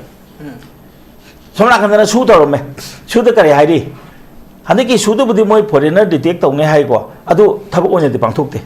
asi pangthon bom changi hani gi de anybody sang ba yan ngom tawre adu bausi di congress ki one de kai dawre as khando ka dawne maning thong de gi na thajal le mamang thong de na khando ka dawne hare kamai khandawri adu ta ga di hoji ki anoba congress ta yaujari ba Lebakkini ta seng na nungsi re sing se asina congress ki history nei na bio ai je history nei na bio history nei na tra di yaro ada ai kai rum kan ai jum haina Bimol se mai mafam ji onare bai platform onare kadi gi asi da sangu bunon bachin men gi ni soidra ma mam di kai gi no to outer se kana na bhot hadra ka buno khoi gi outer da salliba manipur gi sai khoi gi tamon ha bidam summe CPI kalba mafam duma kuki ya ba se 99% thadagram ne Sorsapur side kampu pidedi ngamde kampu pidedi no ne hele BJP ne hele asi thadagram ni na ma je kuki ne sumai to le na ngam ma sum ma mo ya ba adu ki ne ba khoi saw na sai di se nang thonga phungdo ha ne ba ma di manifesto da ka gi na te ma ge tonga no point khara da ka gi point traum do ni ma ka gi adu ka gun ha ne ba hojik tonga ba decision lo ma tam yau ro ne ba hojik aduna hojik ta seng na ko hojik CPI jo ama khangde khoi Leibak se khoi tong ne ha da na chong thok pom chang ya hojik ta seng na ha political party leite ho basa gi nta na ngang bi re ge hojik tholai sing si jo hana tor mo am da makha cha thadre hojik ne ai na khwai gi ngak po ma thum je lupa la ka no ta mo le mo da ta ani ra na ti mayam ne do ona de ne ui ba thum krai cha kre ba thum je kai de sin na ge ba thum ji popi tha ba de sin ne ba adu ge expect ge da bu kai gi no ba ne de SME ma thum jam bi je ge adu na ti lai ne bu thum do krai cha kre kanai de chakhi ni ngom thok tro thum si di essential ingredient ne ba masagi popi tha ba ge adu ta ga de hojiki lai ri ba mayam si da kai do ri ge ha bi se expect to ma du mani ye mom sang ge ba khoi thum ma duk lai re ha du na di yaro ha ba thum krai cha kre ade hoji adigi ko moi gi no gi cheng pir ko mayam manghan gi ha ri mitei gi contractor mayam che ne ha ri sin kari no gai dro akhoi di kai jidra ba si mom mayam se adini da akhoi ne di ko si mun na yeng ga putok piu ta sing ha ga di akhoi gi di fan club ai am lai re fan club sing se lai su hai ba ta ne aduna si Leibak si khal ga ko ja Bimol in bio ja Bimol se ta sing na hai ta ga di si bau ta lai gi ba congress ki MP mayam sina ngangam chai go ni phu yang khai ngang bu di yo ja Bimol han de chai ama ni se ngam ne hen ga ba ne yang thine hen ga ba ne aduna asigum ba si di manghan ning di ha ba ni da mam di kai gi no da ma gi tongan ba podom khul le re ba hujik ma tongan ba decision na lo ko matam da mai matung in ga da mi am le aduna di ama khangde si akhoi u se aduna akhoi hoji any political party de yaw da Leibak si bu nung si bu sing se chong thoro ga thaba ma taw cha ge ꯍꯧꯖꯤꯛ ꯌꯥꯝ ꯀꯟꯅ ꯑꯩꯗꯤ ꯈꯜꯂꯦꯕꯀꯣ ꯑꯩꯈꯣꯏꯒꯤ ꯍꯥꯟꯅꯒꯤ ꯕꯤꯔꯦꯟꯗꯨꯗꯤ ꯌꯥꯝ ꯆꯩꯌꯦꯕ ꯑꯁ ꯍꯪꯒꯠꯀꯥꯟꯗꯥꯒ ꯆꯠ ꯍꯟꯗꯛꯀꯥꯟ ꯍꯧꯖꯤꯛꯇꯤ ꯊꯝꯃꯣ ꯆꯥ ꯊꯛꯄꯩꯁꯨ ꯆꯠꯂ ꯃꯥꯟꯅꯦꯅꯦ ꯑꯩ ꯉꯁꯤ ꯆꯥ ꯊꯛꯄ ꯌꯥꯔꯗ꯭ꯔꯥ ꯍꯥꯏꯅ ꯑꯗꯤ ꯄꯥꯔꯃꯤꯁꯟ ꯂꯧꯕ ꯃꯥꯟꯁꯤꯜꯂꯛꯑꯦꯕ ꯁꯤ ꯀꯅꯥꯝꯇ ꯀꯔꯤꯝ ꯉꯥꯡꯗꯦ ꯀꯩꯒꯤꯅꯣ ꯂꯣꯏ ꯌꯥꯅꯈ꯭ꯔꯕ ꯁ꯭ꯃꯣꯜ ꯃꯦꯇꯔꯒꯤꯗꯃꯛꯇ ꯍꯟꯖꯤꯟ ꯍꯟꯖꯤꯟ ꯆꯠꯄꯁꯤ ꯀꯔꯤꯅꯣ ꯑꯗꯨ ꯑꯣꯏꯇꯥꯔꯒꯗꯤ ꯉꯁꯥꯏ ꯑꯩꯅ ꯍꯥꯏꯕꯗꯣ ꯍꯥꯟꯅꯒꯤ ꯂꯨꯆꯤꯡꯕ ꯃꯊꯧ ꯃꯌꯥꯝ ꯂꯩꯕ ꯃꯅꯤꯄꯨꯔ ꯀꯟꯅꯅꯕ ꯊꯣꯛꯆꯔꯝꯕꯗꯨꯃꯗꯤ ꯂꯧꯊꯣꯛꯇꯕ ꯌꯥꯗꯦ ꯍꯥꯏꯗꯅ ꯃꯥꯟꯅꯔꯒ ꯂꯧꯊꯣꯛꯈ꯭ꯔꯒ ꯑꯇꯩꯁꯤꯗ ꯑꯩꯈꯣꯏ ꯊꯣꯛꯄ ꯇꯧꯍꯧꯔꯁꯤꯀꯣ ꯍꯥꯏꯕꯒꯤ ꯄꯣꯠ ꯑꯃꯈꯛ ꯂꯥꯛꯄ ꯃꯥꯜꯂꯦ ꯍꯥꯏꯕ ꯑꯗꯨꯕꯨ ꯃꯔꯥꯏꯕꯛ ꯌꯥꯝ ꯊꯤꯔꯤꯁꯤꯗꯤ ꯍꯧꯖꯤꯛ ꯂꯝ ꯍꯦꯜꯂꯤꯕ ꯀꯨꯀꯤꯁꯤꯡꯁꯤꯗꯤ ꯁꯨꯡꯂꯦꯞ ꯂꯦꯞꯇꯦ ꯑꯩꯈꯣꯏꯅꯕꯨꯗꯤ ꯎꯏ ꯍꯥꯟꯅ ꯃꯤꯇꯩꯒ ꯈꯟꯅꯔꯦ ꯍꯧꯖꯤꯛꯅ ꯇꯥꯡꯈꯨꯜꯒ ꯈꯟꯅꯔꯦꯅ ꯅꯠꯇꯦ ꯃꯈꯣꯏꯗꯤ ꯑꯩꯈꯣꯏꯒꯤ ꯁ꯭ꯇꯦꯠꯁꯤ ꯊꯨꯒꯥꯏꯕꯅꯦꯕ ꯏꯟꯗꯤꯖꯤꯅꯁ ꯄꯣꯄꯨꯂꯦꯁꯟꯁꯦ ꯃꯣꯏ ꯑꯦꯇꯦꯛ ꯇꯧꯔꯛꯄꯅꯦꯕ ꯑꯩꯗꯤ ꯑꯗꯨꯃꯥꯏꯅ ꯂꯧꯅꯤꯡꯉꯦꯕ ꯃꯔꯝꯗꯤ ꯀꯩꯅꯣꯗ ꯃꯣꯏ ꯍꯧꯖꯤꯛ ꯀꯩꯅꯣ ꯁꯥꯏꯠꯇ ꯇꯃꯦꯡꯂꯣꯡꯒꯤ ꯀꯥꯡꯄꯣꯛꯄꯤ ꯃꯅꯨꯡꯗ ꯂꯤꯌꯥꯡꯃꯩ ꯁꯥꯏꯠꯇ ꯀꯔꯤꯒ ꯃꯣꯏ ꯑꯦꯇꯦꯛ ꯇꯧꯔꯤ ꯍꯧꯖꯤꯛ ꯉꯁꯤꯃꯛ ꯀꯣ ꯐꯧꯍꯛꯆꯥ ꯏꯈꯥꯏꯗ ꯇꯧꯔꯦ ꯍꯥꯏꯔꯦ ꯕꯣꯝ ꯀꯥꯞꯁꯤꯟꯕ ꯍꯧꯔꯦ ꯍꯥꯏꯔꯦ ꯑꯗꯨꯅꯗꯤ ꯃꯣꯏꯁꯦ ꯌꯥꯝꯅ ꯀꯣ ꯁꯥꯊꯤꯕ ꯄꯣꯠ ꯑꯃ ꯑꯣꯏꯔꯛꯑꯦꯕ ꯍꯧꯖꯤꯛꯁꯦ ꯑꯗꯨꯅ ꯃꯁꯤ ꯍꯧꯖꯤꯛ ꯑꯩꯈꯣই ꯁꯦꯔꯤꯌꯁꯂꯤ ꯑꯩꯈꯣꯏ ꯈꯟꯗꯕ ꯌꯥꯗ꯭ꯔꯦ ꯑꯗꯨꯅ ꯃꯁꯤ ꯑꯩꯈꯣꯏ ꯏꯟ ꯑꯥꯏꯁꯣꯂꯦꯁꯟꯗ ꯁꯤꯗꯤ ꯇꯥꯡꯈꯨꯜꯒ ꯇꯧꯅꯕꯅꯦꯅ ꯑꯩꯈꯣꯏꯅꯁꯨ ꯇꯨꯃꯤꯟ ꯂꯩꯕ ꯌꯥꯔꯣꯏꯕ ꯂꯤꯇꯥꯟꯁꯦ ꯑꯩꯈꯣꯏꯒꯤ ꯀꯩꯅꯣꯒ ꯊꯪꯅꯔꯤ ꯅꯠꯇ꯭ꯔꯣ ꯇꯝꯄꯥꯛꯀ ꯊꯪꯅꯔꯛꯀꯗꯣꯏ ꯅꯠꯇ꯭ꯔꯣ ꯈꯤꯇꯪ ꯀꯤꯂꯣꯃꯤꯇꯔ ꯑꯃ ꯈꯛꯇꯒꯤ ꯋꯥ ꯅꯠꯇ꯭ꯔꯣ ꯑꯁꯤꯁꯦ ꯑꯩꯈꯣꯏꯅ ꯁꯨꯝ ꯌꯦꯡꯉꯒ ꯂꯩꯕꯗꯣ ꯑꯗꯨꯗꯤ ꯌꯥꯔꯣꯏꯕ ꯑꯗꯒꯤ ꯑꯃꯨꯛ ꯃꯈꯣꯏꯒꯤ ꯍꯧꯖꯤꯛ ꯋꯥꯔꯤꯕꯁꯦ ꯍꯧꯖꯤꯛ ꯒꯣꯔꯃꯦꯟꯅ ꯀꯔꯤꯒꯤ ꯊꯧꯁꯥꯗꯕꯅꯣ ꯍꯥꯟꯅ ꯍꯧꯖꯤꯛ ꯍꯥꯏꯗꯣ ꯂꯨꯄꯥ 700ꯇ ꯀꯩꯅꯣ ꯇꯤꯀꯦꯠꯀꯤ ꯀꯩꯅꯣꯒꯤ ꯚꯔꯥ ꯃꯃꯜ ꯑꯣꯏꯔꯦꯅꯦ ꯒꯣꯔꯃꯦꯟ ꯇꯨꯃꯤꯟ ꯂꯩ ꯀꯩꯒꯤꯅꯣ ꯑꯁꯤ ꯀꯔꯤꯒꯨꯝꯕ ꯈꯔꯗꯤ ꯇꯧꯐꯝ ꯊꯣꯛꯇꯕ꯭ꯔꯥꯕ ꯑꯗꯩ ꯉꯁꯥꯏ ꯑꯩ ꯍꯥꯏꯖꯕꯗꯣ ꯏꯂꯤꯒꯦꯜ ꯏꯃꯤꯒ꯭ꯔꯦꯟ ꯆꯪꯂꯤꯕꯁꯤꯡꯁꯦ IAS ꯑꯣꯐꯤꯁꯥꯔ ꯀꯌꯥ ꯌꯥꯎꯈ꯭ꯔꯦ IFS ꯀꯌꯥ ꯌꯥꯎꯈ꯭ꯔꯦ ꯀꯣ ꯁꯥꯔꯚꯤꯁ ꯀꯌꯥꯝꯅ ꯃꯤ ꯆꯪꯊꯣꯛꯈ꯭ꯔꯦ ꯑꯗꯨꯅꯗꯤ ꯃꯣꯏ ꯉꯥꯛꯇ ꯉꯥꯏꯈꯤꯕꯗꯧꯅ ꯇꯧꯕ ꯑꯃ ꯌꯥꯎꯔꯦꯕ ꯑꯗꯨꯅꯗꯤ ꯐꯅꯌꯥꯝꯗ ꯑꯣꯔꯗꯔ ꯇꯧꯊꯔꯒꯁꯨ ꯀꯣ ꯇꯧꯒꯗꯕ ꯃꯤꯗꯨꯗꯤ ꯑꯦꯛꯖꯤꯀ꯭ꯌꯨꯇꯤꯞ ꯍꯦꯗꯁꯤꯡꯗꯨꯗꯤ ꯃꯈꯣꯏꯅ ꯑꯣꯏꯔꯛꯄꯅꯤꯅ ꯃꯁꯤ ꯃꯣꯏꯅ ꯀꯩꯗꯧꯔꯒꯦ ꯍꯥꯏꯕꯁꯦ ꯑꯩꯈꯣꯏ ꯆꯦꯛꯁꯤꯟꯕ ꯃꯊꯧ ꯇꯥꯏꯌꯦꯕ ꯑꯗꯨꯅ ꯇꯁꯦꯡꯅ ꯌꯥꯝ ꯅꯨꯡꯉꯥꯏ ꯀꯪꯒ꯭ꯔꯦꯁꯀꯤ ꯃꯤ ꯃꯌꯥꯝ ꯊꯣꯛꯂꯒꯀꯣ ꯃꯔꯨꯑꯣꯏꯕ ꯃꯤꯁꯤꯡ ꯊꯣꯛꯂꯛꯑꯒ ꯑꯩꯈꯣꯏ ꯉꯁꯥꯏꯒꯤ ꯑꯩꯈꯣꯏꯒꯤꯀꯣ ꯁꯤ NRC ꯇꯧꯗ꯭ꯔꯤꯐꯥꯎꯗꯤ ꯃꯤꯇꯣꯞ ꯈꯟꯗꯣꯛꯇ꯭ꯔꯤꯐꯥꯎꯗꯤ ꯀꯩꯅꯣ ꯇꯧꯔꯣꯏ ꯀꯥꯏꯁꯦ ꯃꯤꯇꯣꯞ ꯀꯃꯥꯏꯅ ꯆꯪꯈꯤꯕꯅꯣ ꯍꯥꯏꯕꯒꯤ ꯍꯤꯁꯇ꯭ꯔꯤꯗꯣ ꯑꯃꯨꯛꯇꯪ ꯅꯩꯅꯕꯤꯌꯨ ꯑꯗꯨ ꯑꯣꯏꯇꯥꯔꯒꯗꯤ ꯅꯈꯣꯏꯒꯤꯁꯨ ꯇꯣꯉꯥꯟꯕ ꯄꯣꯂꯤꯇꯤꯀꯦꯜ ꯗꯤꯁꯤꯖꯟ ꯑꯃ ꯁꯣꯏꯗꯅ ꯂꯧꯕ ꯉꯝꯒꯗ꯭ꯔꯥ ꯍꯥꯏꯅ ꯈꯜꯂꯤ for the betterment of the state ꯑꯩꯈꯣꯏ ꯃꯌꯥꯝꯁꯦ ꯄꯨꯟꯁꯤꯟꯕ ꯑꯃ ꯆꯪꯉꯦ ꯀꯣ ꯑꯩꯈꯣꯏ ꯃꯌꯥꯝ ꯄꯨꯟꯁꯤꯟꯕ ꯑꯃ ꯆꯪꯉꯦ ꯚꯣꯏꯁꯁꯦ ꯄꯨꯟꯅ ꯂꯥꯎꯃꯤꯟꯅꯕ ꯑꯃ ꯆꯪꯉꯦꯕ ꯁꯨꯃꯥꯏꯅ ꯉꯁꯥꯏꯒꯤ ꯀꯣ ꯏꯔꯦꯁꯄꯦꯛꯇꯤꯚ ꯑꯣꯐ ꯄꯥꯔꯇꯤ ꯑꯦꯐꯤꯂꯦꯁꯟ ꯂꯩꯇꯕꯤꯗꯀꯣ ꯉꯁꯥꯏꯒꯤ ꯁꯨꯃꯥꯏꯅ ꯇꯧꯗꯅ ꯑꯩꯈꯣꯏ ꯃꯅꯤꯄꯨꯔꯁꯦ ꯀꯟꯗꯕ ꯁꯨꯡꯌꯥ ꯌꯥꯔꯣꯏ ꯍꯥꯟꯅ ꯑꯍꯜ ꯂꯃꯟꯅ ꯇꯧꯔꯛꯄ ꯇꯥꯔꯒꯁꯨ ꯃꯁꯤꯗꯤ ꯁꯦꯝꯗꯣꯛꯇꯕ ꯌꯥꯔꯣꯏ ꯑꯗꯨꯒ ꯅꯍꯥꯟ ꯂꯦꯠꯄꯥꯎ ꯍꯥꯎꯀꯤꯞꯅ ꯊꯤꯈꯤꯕ 2,000ꯒ ꯀꯌꯥꯅꯣ 2,000ꯔ 1,400ꯔ ꯑꯗꯨ ꯍꯧꯖꯤꯛ ꯀꯗꯥꯏꯗ ꯆꯠꯈ꯭ꯔꯒꯦ ꯍꯥꯏꯕꯁꯦ ꯑꯩꯈꯣꯏ ꯍꯪꯐꯝ ꯊꯣꯛꯑꯦꯕ ꯃꯣꯏ ꯑꯃꯨꯛ ꯗꯤꯁꯄꯔꯁ ꯇꯧꯈ꯭ꯔꯕ ꯖꯦꯅꯔꯦꯜ ꯄꯣꯄꯨꯂꯦꯁꯟꯗ ꯑꯗꯨ ꯑꯣꯏꯇꯥꯔꯗꯤ ꯀꯃꯥꯏꯅ ꯑꯃꯨꯛ ꯊꯤꯗꯧꯔꯤ ꯑꯗꯨꯅ ꯁꯤꯒꯨꯝꯕ ꯁꯦ ꯑꯩꯈꯣꯏ ꯇꯣꯛꯄ ꯁꯨꯡꯌꯥ ꯌꯥꯗꯦ ꯑꯗꯨꯅ ꯇꯁꯦꯡꯅ ꯑꯩꯈꯣꯏꯁꯦ ꯍꯧꯖꯤꯛꯀꯣ ꯃꯈꯥ ꯊꯕꯛ ꯆꯠꯊꯒꯗꯕꯅꯤ ꯑꯗꯨꯒ ꯃꯁꯤꯗꯩꯁꯤꯗ ꯑꯩꯈꯣꯏꯒꯤ ꯚꯣꯏꯁꯇꯤ ꯏꯟꯗꯤꯕꯤꯖꯨꯋꯦꯜ ꯚꯣꯏꯁꯇꯤ ꯀꯥꯟꯅꯗꯦ ꯑꯗꯨꯅ ꯄꯣꯂꯤꯇꯤꯀꯦꯜ ꯄꯥꯔꯇꯤ ꯑꯃꯅ ꯄꯤꯛ ꯑꯞ ꯇꯧꯕꯤꯔꯒ ꯃꯁꯤ ꯑꯃꯁꯨ SOTIN ꯍꯣꯏꯒꯨꯝꯕꯒꯤ ꯄꯥꯔꯇꯤ ꯑꯣꯜ ꯏꯟꯗꯤꯌꯥꯒꯤ ꯑꯣꯏꯕꯀꯣ ꯁꯤꯒꯨꯝꯕꯅ ꯄꯤꯛ ꯑꯞ ꯇꯧꯕꯤꯔꯒ ꯃꯁꯤ ꯌꯥꯝ ꯇꯧꯕꯁꯤ ꯃꯊꯧ ꯇꯥꯏ ꯑꯗꯨ ꯅꯠꯇ ꯇꯥꯔꯒꯗꯤꯀꯣ ꯑꯩꯈꯣꯏꯁꯦ ꯚꯣꯏꯁꯂꯦꯁ ꯑꯣꯏꯒꯅꯤ ꯑꯩꯈꯣꯏꯅ ꯁꯤꯁꯦ ꯈꯟꯅ ꯅꯩꯅꯔꯤꯁꯦ ꯅꯦꯁꯅꯦꯜ ꯃꯦꯗꯤꯌꯥꯗ ꯌꯧꯕ ꯅꯠꯇꯦ ꯑꯩꯈꯣꯏ ꯁ꯭ꯋꯥꯏꯗ ꯁꯨꯝ ꯄꯪꯂꯥꯎ ꯂꯧꯅꯕ ꯋꯥꯅꯤ ꯅꯦꯁꯅꯦꯜ ꯃꯦꯗꯤꯌꯥꯗ ꯅꯩꯅꯈꯤꯗꯕ ꯌꯥꯝ ꯀꯨꯏꯔꯦ ꯏꯔꯥꯡ ꯍꯧꯔꯛꯄ ꯃꯇꯝꯗ ꯑꯣꯖꯥ ꯕꯤꯃꯣꯜ ꯅꯠꯇꯅ ꯃꯅꯤꯄꯨꯔꯒꯤ ꯏꯁꯨꯗ ꯊꯦꯡꯅꯕ ꯉꯝꯕꯁꯦ ꯀꯅꯥ ꯂꯩꯈꯤꯒꯦꯕ ꯑꯗꯨꯒꯤ ꯄꯣꯠꯇꯣ ꯍꯧꯖꯤꯛ ꯃꯥꯡꯁꯤꯟꯈ꯭ꯔꯦꯕ ꯑꯗꯨꯅꯦꯕ ꯑꯩꯈꯣꯏꯅ ꯈ꯭ꯋꯥꯏꯗꯒꯤ ꯅꯨꯡꯉꯥꯏꯇꯕꯁꯦ ꯀꯔꯤꯒꯤꯅꯣ ꯍꯥꯏꯕꯁꯦ ꯁꯤ ꯀꯔꯤꯒꯤ ꯑꯣꯄꯟ ꯇꯧꯔꯒ ꯊꯝꯗꯕꯅꯣꯕ ꯁꯤꯒꯤ ꯏꯁꯨ ꯃꯌꯥꯝꯁꯦ ꯍꯧꯖꯤꯛꯁꯨ ꯑꯗꯨꯝ ꯅꯩꯅꯕ ꯌꯥꯏꯅ ꯅꯍꯥꯟꯒꯤ ꯀꯩꯅꯣ ꯐꯣꯔꯦꯅꯔ ꯃꯌꯥꯝ ꯐꯥꯔꯤꯗꯨꯕꯨ ꯌꯥꯝ ꯆꯥꯎꯕ ꯏꯁꯨ ꯅꯠꯇ꯭ꯔꯣ ꯑꯩ ꯃꯁꯤ ꯍꯥꯏꯔꯒ ꯂꯣꯏꯖꯒꯦ ꯍꯧꯖꯤꯛꯀꯤ ꯑꯣꯖꯥꯅꯁꯨ ꯌꯥꯝ ꯐꯖꯅ ꯌꯥꯝ ꯊꯥꯒꯠꯅ ꯑꯩꯈꯣꯏꯒꯤ ꯀꯣꯡꯒ꯭ꯔꯦꯁꯀꯤ ꯂꯩꯕꯤꯔꯤꯕ ꯌꯨꯠꯁꯤꯡ ꯅꯍꯥ ꯑꯣꯏꯕ ꯋꯥꯈꯜꯂꯣꯟ ꯐꯖꯕ ꯂꯩꯕꯁꯤꯡ ꯑꯗꯨ ꯌꯥꯝꯅ ꯃꯇꯤꯡ ꯂꯩꯅ ꯊꯕꯛ ꯇꯧꯕ ꯇꯉꯥꯏ ꯐꯗꯦ ꯍꯥꯏꯕꯁꯤꯡ ꯑꯣꯖꯥꯅ ꯇꯣꯉꯥꯟ ꯇꯣꯉꯥꯟꯕ ꯋꯥꯐꯝ ꯃꯌꯥꯝ ꯐꯣꯡꯗꯣꯛꯂꯤꯕꯁꯤ ꯀꯃꯥꯏꯅ ꯍꯦꯛ ꯇꯧꯕꯤꯅꯤ ꯑꯣꯖꯥ ꯋꯥꯐꯝꯁꯦ ꯄꯥꯕꯨꯡꯒꯤꯁꯦ ꯌꯥꯝ ꯐꯖꯩ ꯑꯗꯣ ꯄꯥꯕꯨꯡꯅꯁꯨ ꯉꯁꯥꯏ ꯍꯥꯏꯕꯤꯕꯗꯣ ꯏꯟꯗꯤꯕꯤꯖꯨꯋꯦꯜ ꯚꯣꯏꯁꯁꯦ ꯊꯣꯏꯅ ꯃꯁꯤꯅ ꯏꯐꯦꯛꯇꯤꯚ ꯑꯣꯏꯒꯗꯕ ꯅꯠꯇꯦꯅ ꯍꯥꯏꯕꯁꯦ ꯌꯥꯝ ꯆꯨꯝꯃꯦ ꯑꯗꯣ ꯑꯩꯒꯤ ꯃꯣꯠꯇꯗꯤ ꯄꯥꯕꯨꯡꯒꯤ ꯚꯣꯏꯁꯁꯦ ꯍꯦꯟꯅ ꯃꯄꯥꯡꯒꯜ ꯀꯟꯅꯅꯕ ꯁꯨꯝ ꯑꯩꯒꯤ ꯋꯥꯈꯜꯂꯣꯟꯅꯤꯀꯣ ꯁꯤꯗꯤ ꯄꯣꯂꯤꯇꯤꯀꯦꯜ ꯄꯥꯔꯇꯤ ꯑꯃꯒꯨꯝꯕ ꯄꯥꯕꯨꯡꯅ ꯂꯤꯡꯈꯠꯄꯤꯔꯒꯗꯤ ꯃꯁꯤ ꯃꯌꯥꯝ ꯁꯣꯏꯗꯅ ꯇꯨꯡ ꯏꯜꯂꯛꯀꯗ꯭ꯔꯥ ꯍꯥꯏꯅ ꯈꯜꯂꯦ ꯃꯅꯤꯄꯨꯔꯒꯤ ꯏꯟꯇꯔꯦꯁꯇ ꯍꯥꯏꯕꯅꯤꯀꯣ ꯄꯔꯁꯅꯦꯜ ꯏꯟꯇꯔꯦꯁꯇ ꯅꯠꯇꯦ ꯑꯗꯨꯅꯦ ꯑꯗꯣ ꯉꯁꯥꯏ ꯀꯃꯦꯟꯁꯦ ꯄꯥꯕꯨꯡꯅꯁꯨ ꯍꯥꯏ ꯊꯣꯏꯅ ꯑꯦꯗꯚꯣꯀꯦꯠ ꯑꯃ ꯑꯣꯏꯅ ꯑꯩꯈꯣꯏꯗꯤ ꯄꯣꯂꯤꯇꯤꯀꯦꯜ ꯄꯥꯔꯇꯤ ꯈꯨꯗꯤꯡꯃꯛꯀ होइदी अमगा एफिलिएट तौबा अमदे एफिलिएट तौबा हाइबा लेते पॉलिटिकल पार्टी खुदिंग मक अदुम होइदी चटमिने अमगे प्रोग्राम दे यावे हेना हाइबे वानी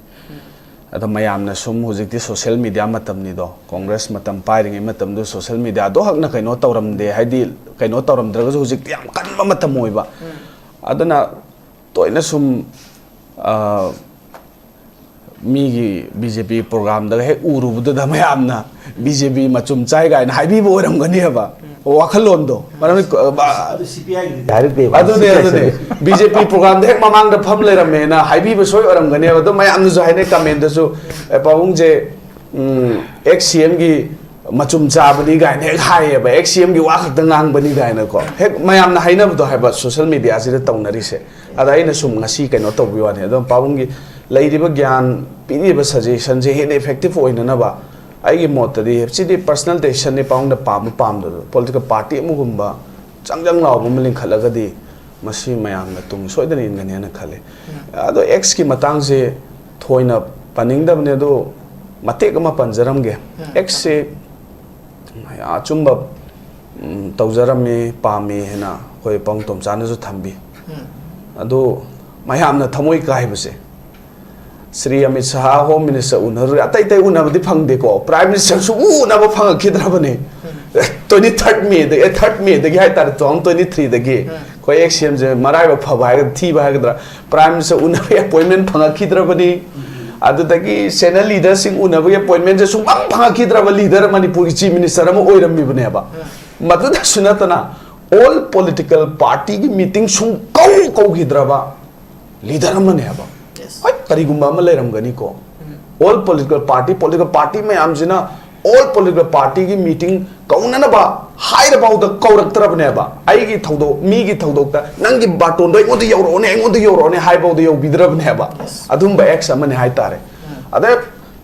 पार्टी अखोय पाबुंग खोय यावना प्राइम से उननबा हजन होनगिबा दिल्ली दे यारेक्तना केम तौदना लैरुबने अखोय ऑपोजिशन पार्टी से अखोय पाबुंग सोटिन खोय यावना अखोय कांग्रेस पार्टी यावना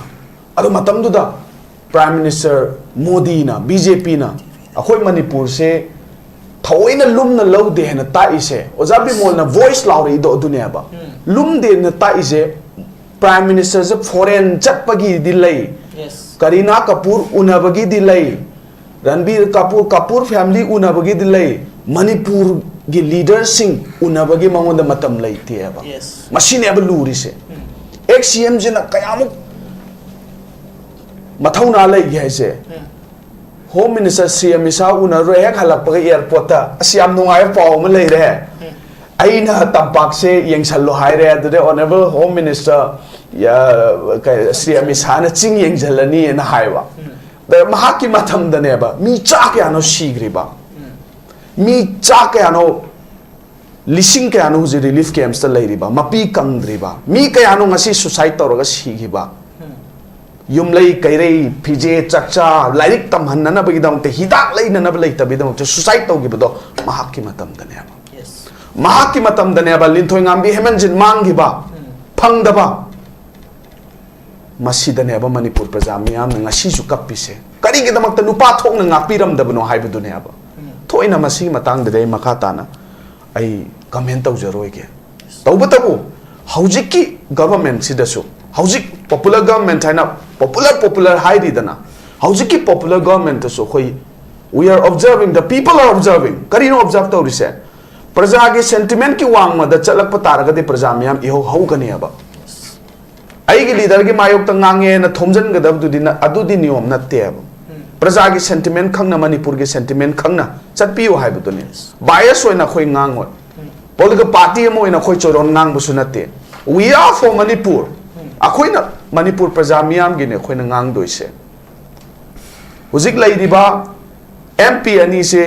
कांग्रेस पार्टी की लैरिसे कांग्रेस पार्टी की वर्कर्स खक्तना थादरगा कागिब नत्ते होप अमदा मणिपुर से अफब डायरेक्शन अमदा पुरक्ननबगी होप अमदा अतोपा पार्टी द लैबोरगसु अतोपा पार्टी की लीडर्स मैम यावना कोई पाउ सोटिन गो यावना होनबिग्रगा ngasi पार्लियामेंट खोइना थारिबनेबा तौबत मसी माना वोट पिरा का माना वोट पिरा काबने हेना कोई कमेंट तौबुदी ꯑꯩꯗꯤ ꯇꯧꯍꯟꯅꯤꯡꯗꯦ ꯃꯗꯨ ꯇꯧꯔꯛꯄ ꯇꯥꯔꯒꯗꯤ BJPꯒꯤ ꯍꯧꯖꯤꯛ ꯀꯨꯀꯤꯒꯤ ꯂꯩꯔꯤꯕ MLA 10ꯁꯤꯗ BJP MLA ꯀꯌꯥꯅꯣ ꯀꯣꯡꯒ꯭ꯔꯦꯁ ꯄꯥꯔꯇꯤꯒꯤ MLA ꯌꯥꯎꯕ꯭ꯔꯣ ꯀꯣꯡꯒ꯭ꯔꯦꯁ ꯄꯥꯔꯇꯤ ꯀꯌꯥ ꯀꯥꯒꯦ ꯆꯤꯡꯗ ꯀꯣꯡꯒ꯭ꯔꯦꯁ ꯄꯥꯔꯇꯤꯒꯤ MLA ꯀꯌꯥ ꯂꯩꯒꯦ ꯅꯥꯒꯥꯗ ꯂꯩꯕ꯭ꯔꯥ ꯀꯨꯀꯤꯗ ꯂꯩꯕ꯭ꯔꯥ ꯀꯨꯀꯤꯗ ꯂꯩꯔꯤꯕꯁꯦ BJPꯒꯤ maximum BJPꯒꯤ MLA ngakta natro sidadi kari comment thamdori khoi Sri Alfred ti aduna tharaka Sri Alfred pu moi khakta na thadara ka brane laga mayam thadai na Sri Alfred tampaki kendra nipan leiri bang sai khoi pau satin na thambi ba mayam na thadara ka bani na sibu jati ma khakna thadara ga Sri Alfred ka gi brane jati ma khakna thadara ga Sri Bimol ka gi brane sumaina sigi thakta de aidi thoina comment pining deba aduna Manipur gi ai fanana magi damakta praja miyam na laurbe kholao CSO sing na laurbe kholao pukchil sing na laurbe kholao mayam se paliba Sri Khemchana luchingba government sina tabi bam thoi tabi gani haina so thajai tabi bagi matungina praja miyam se tangdu leitaba Manipur oigadabane ba adubu tarak tabida hanagi hamu Mamangi sarkar PR matamgi mamangi sarkar duna chatharamba poram duda dum chathaba taragadi madugi effect su dum lakani aba adu chathabagi mami khar su dum uri aba sindoi se mi du khakta ne aba chalairi ba kaino remote pairi du de dum manari brina hojik se hanagi leiraga su handakki leiraga su adum iman da manaida hanagi su kaisu tauba ngamde handaki ju kaisu tauba ngamoy hena mayamna comment thambase masimakti Sri Khemchana pairi ba Sri Khemchana lusing ba government sida dei di thokhaningde hena congress amo oiba taraga su praja amo oina idi comment sumaina thamhaninge adha loisalakpada kari gumbam tagi nate ko personal gi adu gi nate ai khoi gi MP leiriba ani amasung leiriba congress party gi MLA manga they are for the people of Manipur aduna anybody concrete oiba suggestion like pak sibu kannana be damakta pirak pa suggestion da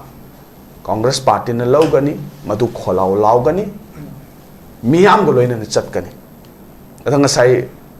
mayam na pabung da haibado BJP ge do X ki machum adu do haibado madu thok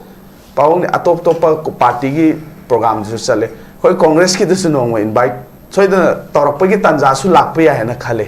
adu da su lagadi dum neutralize tawrani hena khale mayam gi wakhalon se haidi paung tomcha di CPI gi da su chali BJP gi da su ai khare hena chali ko wangang bada khare hena sum BJP Congress sum chaiba hen gi bu da paung tomcha Congress chaiba hen khare hen gi bu da BJP gi mi ne na mayam na khan boiram ba ya ba ado Congress so invite torok da paung ne hek la aba madu mayam da loi mahu mayai je kamaga pabungi social media ge comment se yengsu yengamoy pabung na khange ado masi handagadra haina idi khale saida sum tawraga miyam da ina haining base let us work together pulapun na khoi chatmina si concrete oiba decision go loina na Manipur ja chumba mayon da puna na bidang ta khoi myam hotna mina si haibse asi matang sida thamjaraga igi saida solution jage yam ngai jai Congress party miyam gi damu leibani hai wafum sim phondoli tawbadabu handak miyam na pena khidaba adu hauji na phong sariba census ki matang da NRC tawbai matang da parliament ikoi ge handak pangthoki ba assembly session da wafum sing puthok khana nei na da gi matang da miyam da tongan wafum sing adum phondoni hai ba tare oja be motadi kamai na ikoi gi hauji ti mai yobu gi film da haidi mitop na lakshi laga lei hai wafum jar mamang da thambire adu mamang da pham gi ba assembly session du da masi gi chap chap resolution am low gi da kamai na khoi na low bi hai assembly da khoi gi NRC san han ba adur mapan census to dring da mitop si khando ga khoi census to view delimitation to view hai si assembly no bare problem thopana miyam ga pamdo ado handak phamgi ba yam aten ba session de manung da mada dum pukhat pi gedre yes khoi assembly se artha thokta pot amoy adu mutak panchayat ki election si assembly da puthokna ko si tawam thoi hai ba gi kano sing si warep tu puraga khoi chief minister na Delhi da salamati miyam harau ga da bane siwa da de leitre yes aduna su mayam sing sta khoi da sik sapsana phanayam khoi na lauri ba khongi ba thingnari mayam sing masi center si yang kan nama tu attention piti koi lu center ki lenga action tawris moina tawning bu khara dum tawbo adu loina center na manipur ki damakta khitang puning lumna kai tok sige habis masi wafam si pura na thaira sat khre si amaro bo fa mane adu mayam hori laudi masi tai kun hey kun mapane miyang fam ne tai adu loina kari action laro kada ge no ado smaina horak pa kholak pa tor me am singsi esi tor ka dol male thengnar kani adu rgadi matam hak tor ka da highway ports adu matak ta si sarkar pairi bu kaum sing yamna koi gi haina bin khale iho hori bu kaum sing gi koi luching bu sing si sen thum ma tor ka phajan ba moi tor ba moi pangan sondan ba si manipur yam sanga bli chat amane masim khoi to honing de maramdi masina lepak kainingai oe adu bagi nature se hando kada ban adu loina na khoi gi miam su se khoi kir sido patai khar thengna patai khar launa patai adu loina na lengak pai bu kangbu su vote se si sen thum piraga leiba adu gi mieng da dum chatha ba leibak miang apam du kaino oido madu matu thabuk tok do se mitok wafam se khoi manipur nate asam tawridno adu sarkar pairi bu kangbu sing sisu mitok khando pu champion oebo yes sisu khanbi bam thoe khoi obi su se leibak ke obi state sing obi su state da madu gi mieng se kya nikthina sangbi da bas masi khoi leibak si oiba choba mane soiba awat me ama aduna khoi gi sarkar sigi da yam frankly taining adu ya soba sama ama to bo khot pasidi khoi kasu tongaliti maramdi center ki policy se magi liberalization ki privatization ki globalization ki lore phire mayam singsi lakanda ngasi de khoi praja miyamna khoi ki lan thum sampati punamak se mase khoi miyam na mapu oi be khudong sa phangaro eba loina privatize to khurda private yon khurda adu mayam singsi khoi manipur si yang sa geli por amani masa da huji school sarkar yam tlaitre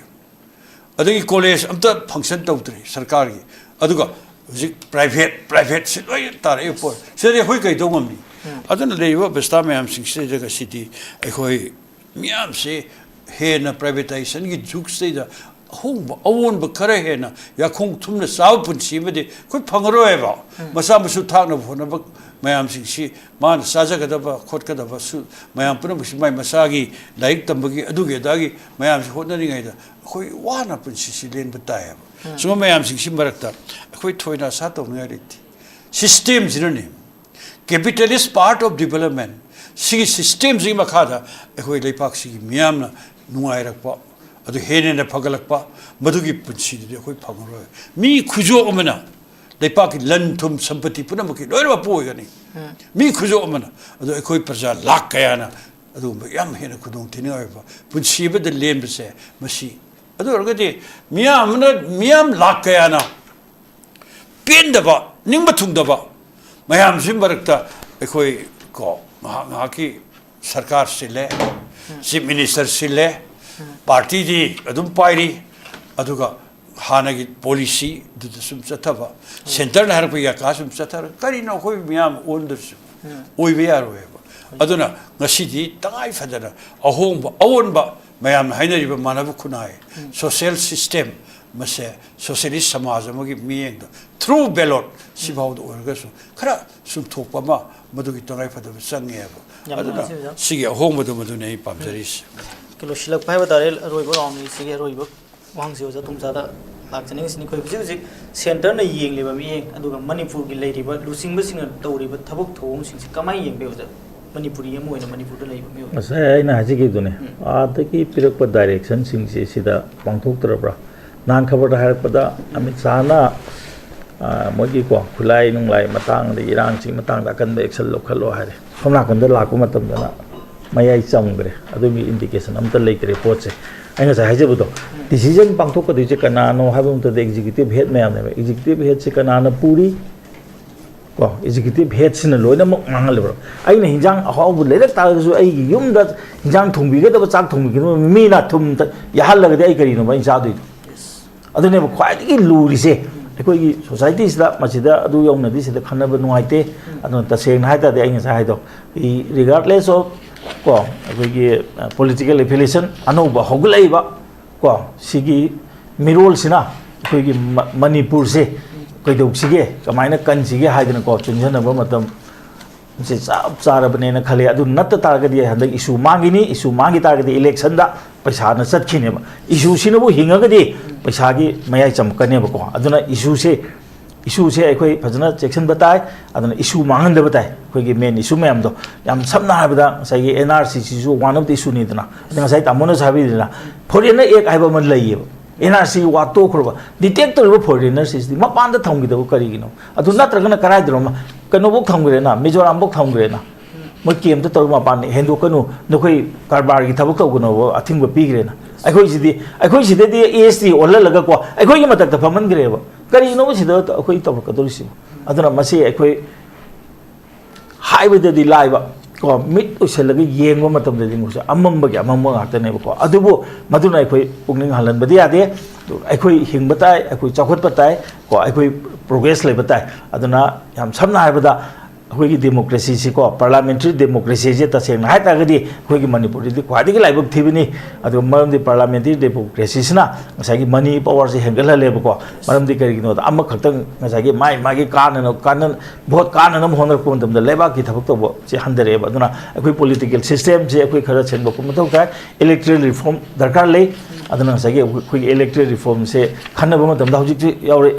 khara yauri dra ngasai gi electoral reform sida akhoi nota aina amale mi yam phaga do male nota se artha thokte nota na helagadi maduda lemin naribu candidate mayam do sahi tara bhol le pa yaro kaina thing ma piragadi khar phaga da ba ade akhoi su nota da thada ninge da ba aduna hojik ti amma khangde phagera pharoya thaga leba candidate sida bo thada bi haine bi sima khoi da leba maram di thada rudra ga su amma khatang thada ba ka do ri aduna yam samna ha ba da masi gi keno se phagat na ba tawsi ha ta ga di irai lai bani adu anama matam da di masi phatta ba sai ko exploit to na henjel leba aduna ikon ko banda kari haire politics is the last refuge of I do haning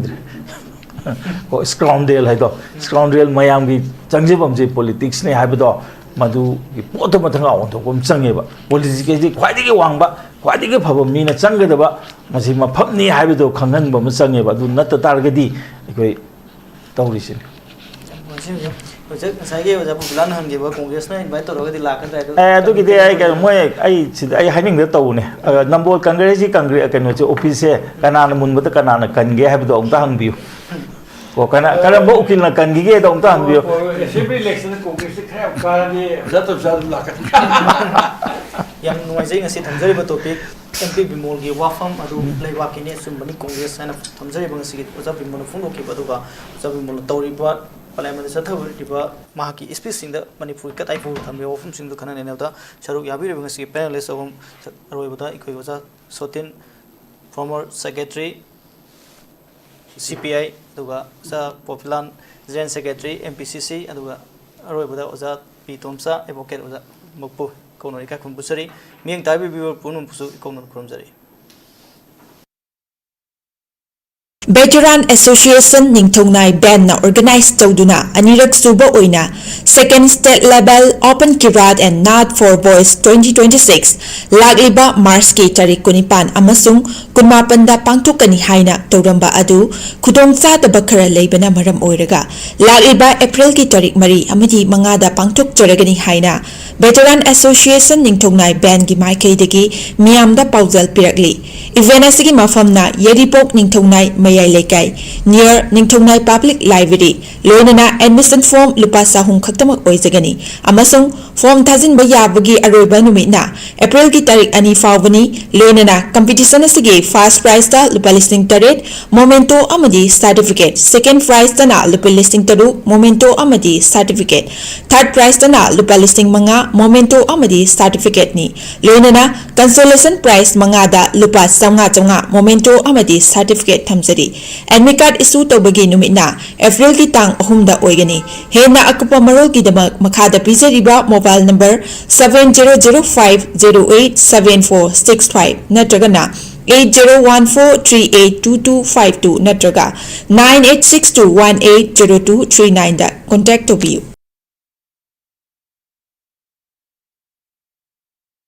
north east window ꯃꯤꯠꯌꯦꯡ ꯇꯥꯕꯤꯔꯤꯕ ꯃꯌꯥꯝ ꯄꯨꯝꯅꯃꯛꯄꯨ ꯇꯔꯥꯝꯅ ꯑꯣꯛꯆꯔꯤ꯫ ꯍꯧꯖꯤꯛ ꯃꯄꯥꯟ ꯂꯝꯒꯤ ꯊꯕꯛꯀꯤ ꯄꯥꯎ ꯄꯤꯖꯔꯤ꯫ ꯑꯍꯥꯟꯕꯗ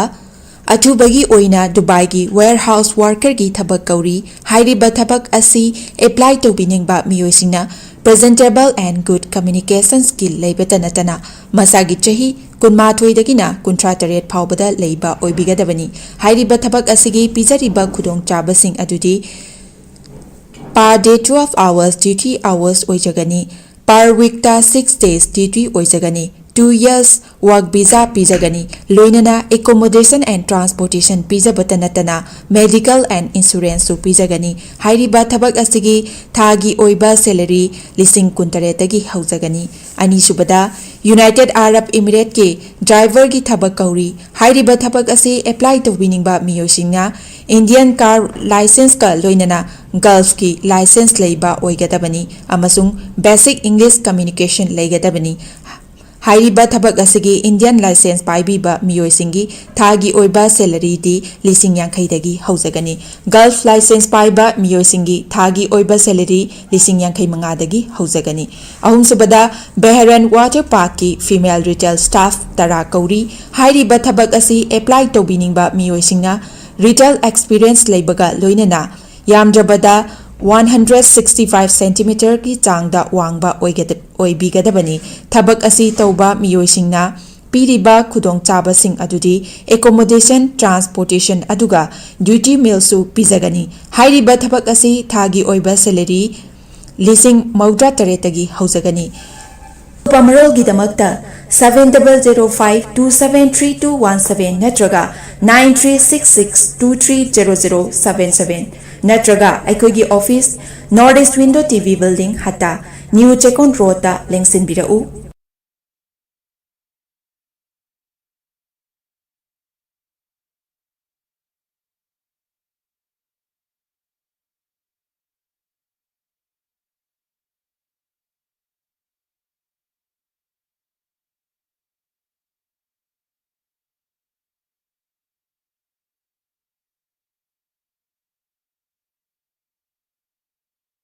ꯕꯦꯇꯔꯥꯟ ꯑꯦꯁꯣꯁꯤꯌꯦꯁꯟ ꯅꯤꯡꯊꯧꯅꯥꯏ ꯕꯦꯟꯅ ꯑꯣꯔꯒꯅꯥꯏꯖ ꯇꯧꯗꯨꯅ ꯑꯅꯤꯔꯛ ꯁꯨꯕ ꯑꯣꯏꯅ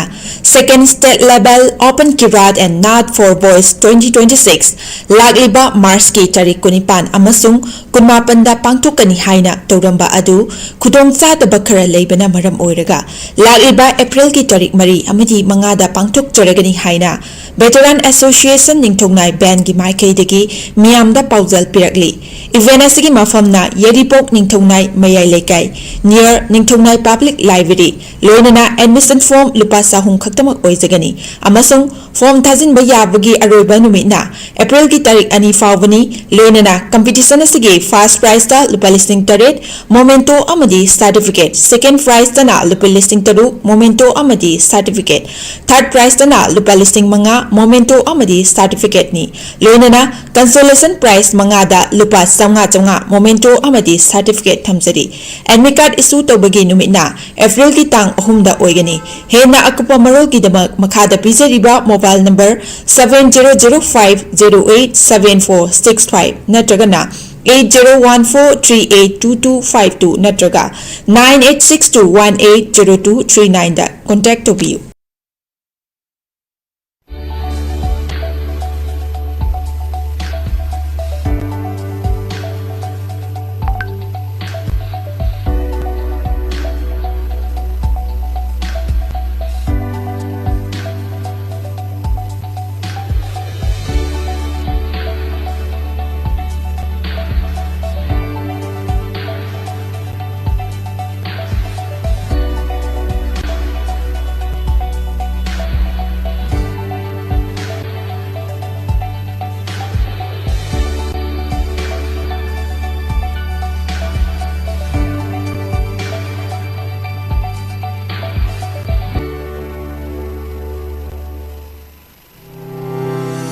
Step into a world of endless possibilities with 18 dynamic faculties and 180 plus courses. Unlock your potential with industrial-ready training and placements. SGT University, empowering tomorrow's leaders.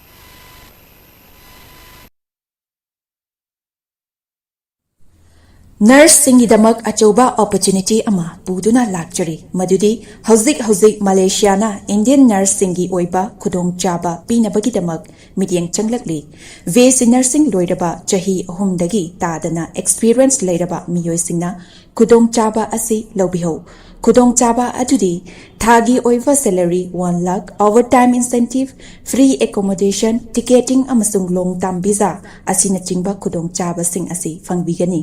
akupa marol gidamak makada pizariba 7005273217 natraga 7005063196 ta contact tawiro natraga aikhogi office Northeast Window TV building hata New Chakun Road ta lengsenbirau. Class 12 amasung graduate loiraba mahirosinggidamakta Germany-da hospital program tamba yabagi khudong chaba pisari hairiba program sing adudi ahanbada accountancy hairiba stream asida tamnabagidamakta commerce background leibaga loinana 60% fangba oigedabani ani subada hotel management hairiba stream asida tamnabagidamakta any stream da 50% fangba oigedabani ahum subada electronic engineering hairiba stream asida tamnabagidamakta physics chemistry maths background leibaga loinana 60% fangba oigedabani mari subada mechatronic engineering hairiba stream asida tamnabagidamakta physics chemistry maths background leibaga loinana 60% fangba oigedabani manga subada construction engineering hairiba stream asida tamnabagidamakta physics chemistry maths background leibaga loinana 60% fangba oigedabani taruk subada automatic mechatronic engineering hairiba stream asida tamnabagidamakta physics chemistry maths background leibaga loinana 60% fangba oigedabani taret subada electrical engineering hairiba stream asida tamnabagidamakta physics chemistry maths background leibaga loinana 60% fangba oigedabani nipan subada medical technician radiology assistant MTRA tamnabagidamakta any stream da 50% fangba oigedabani Mapan subada medical assistant amasung tara subada nursing haribasing asi tamnabagidamakta 12 natraga graduate loirabasingna apply toba yagani loinana hariba program sing asi tamba mahiroi singna thagi oiva stipend listing 100 dagina 1 lakh phawba chahi ahum phangani loinana 100% job guarantee in Germany da oigani loinana 100% education loan to support tawjagani akupa marol gidamak 7005063196 ta contact tawbiro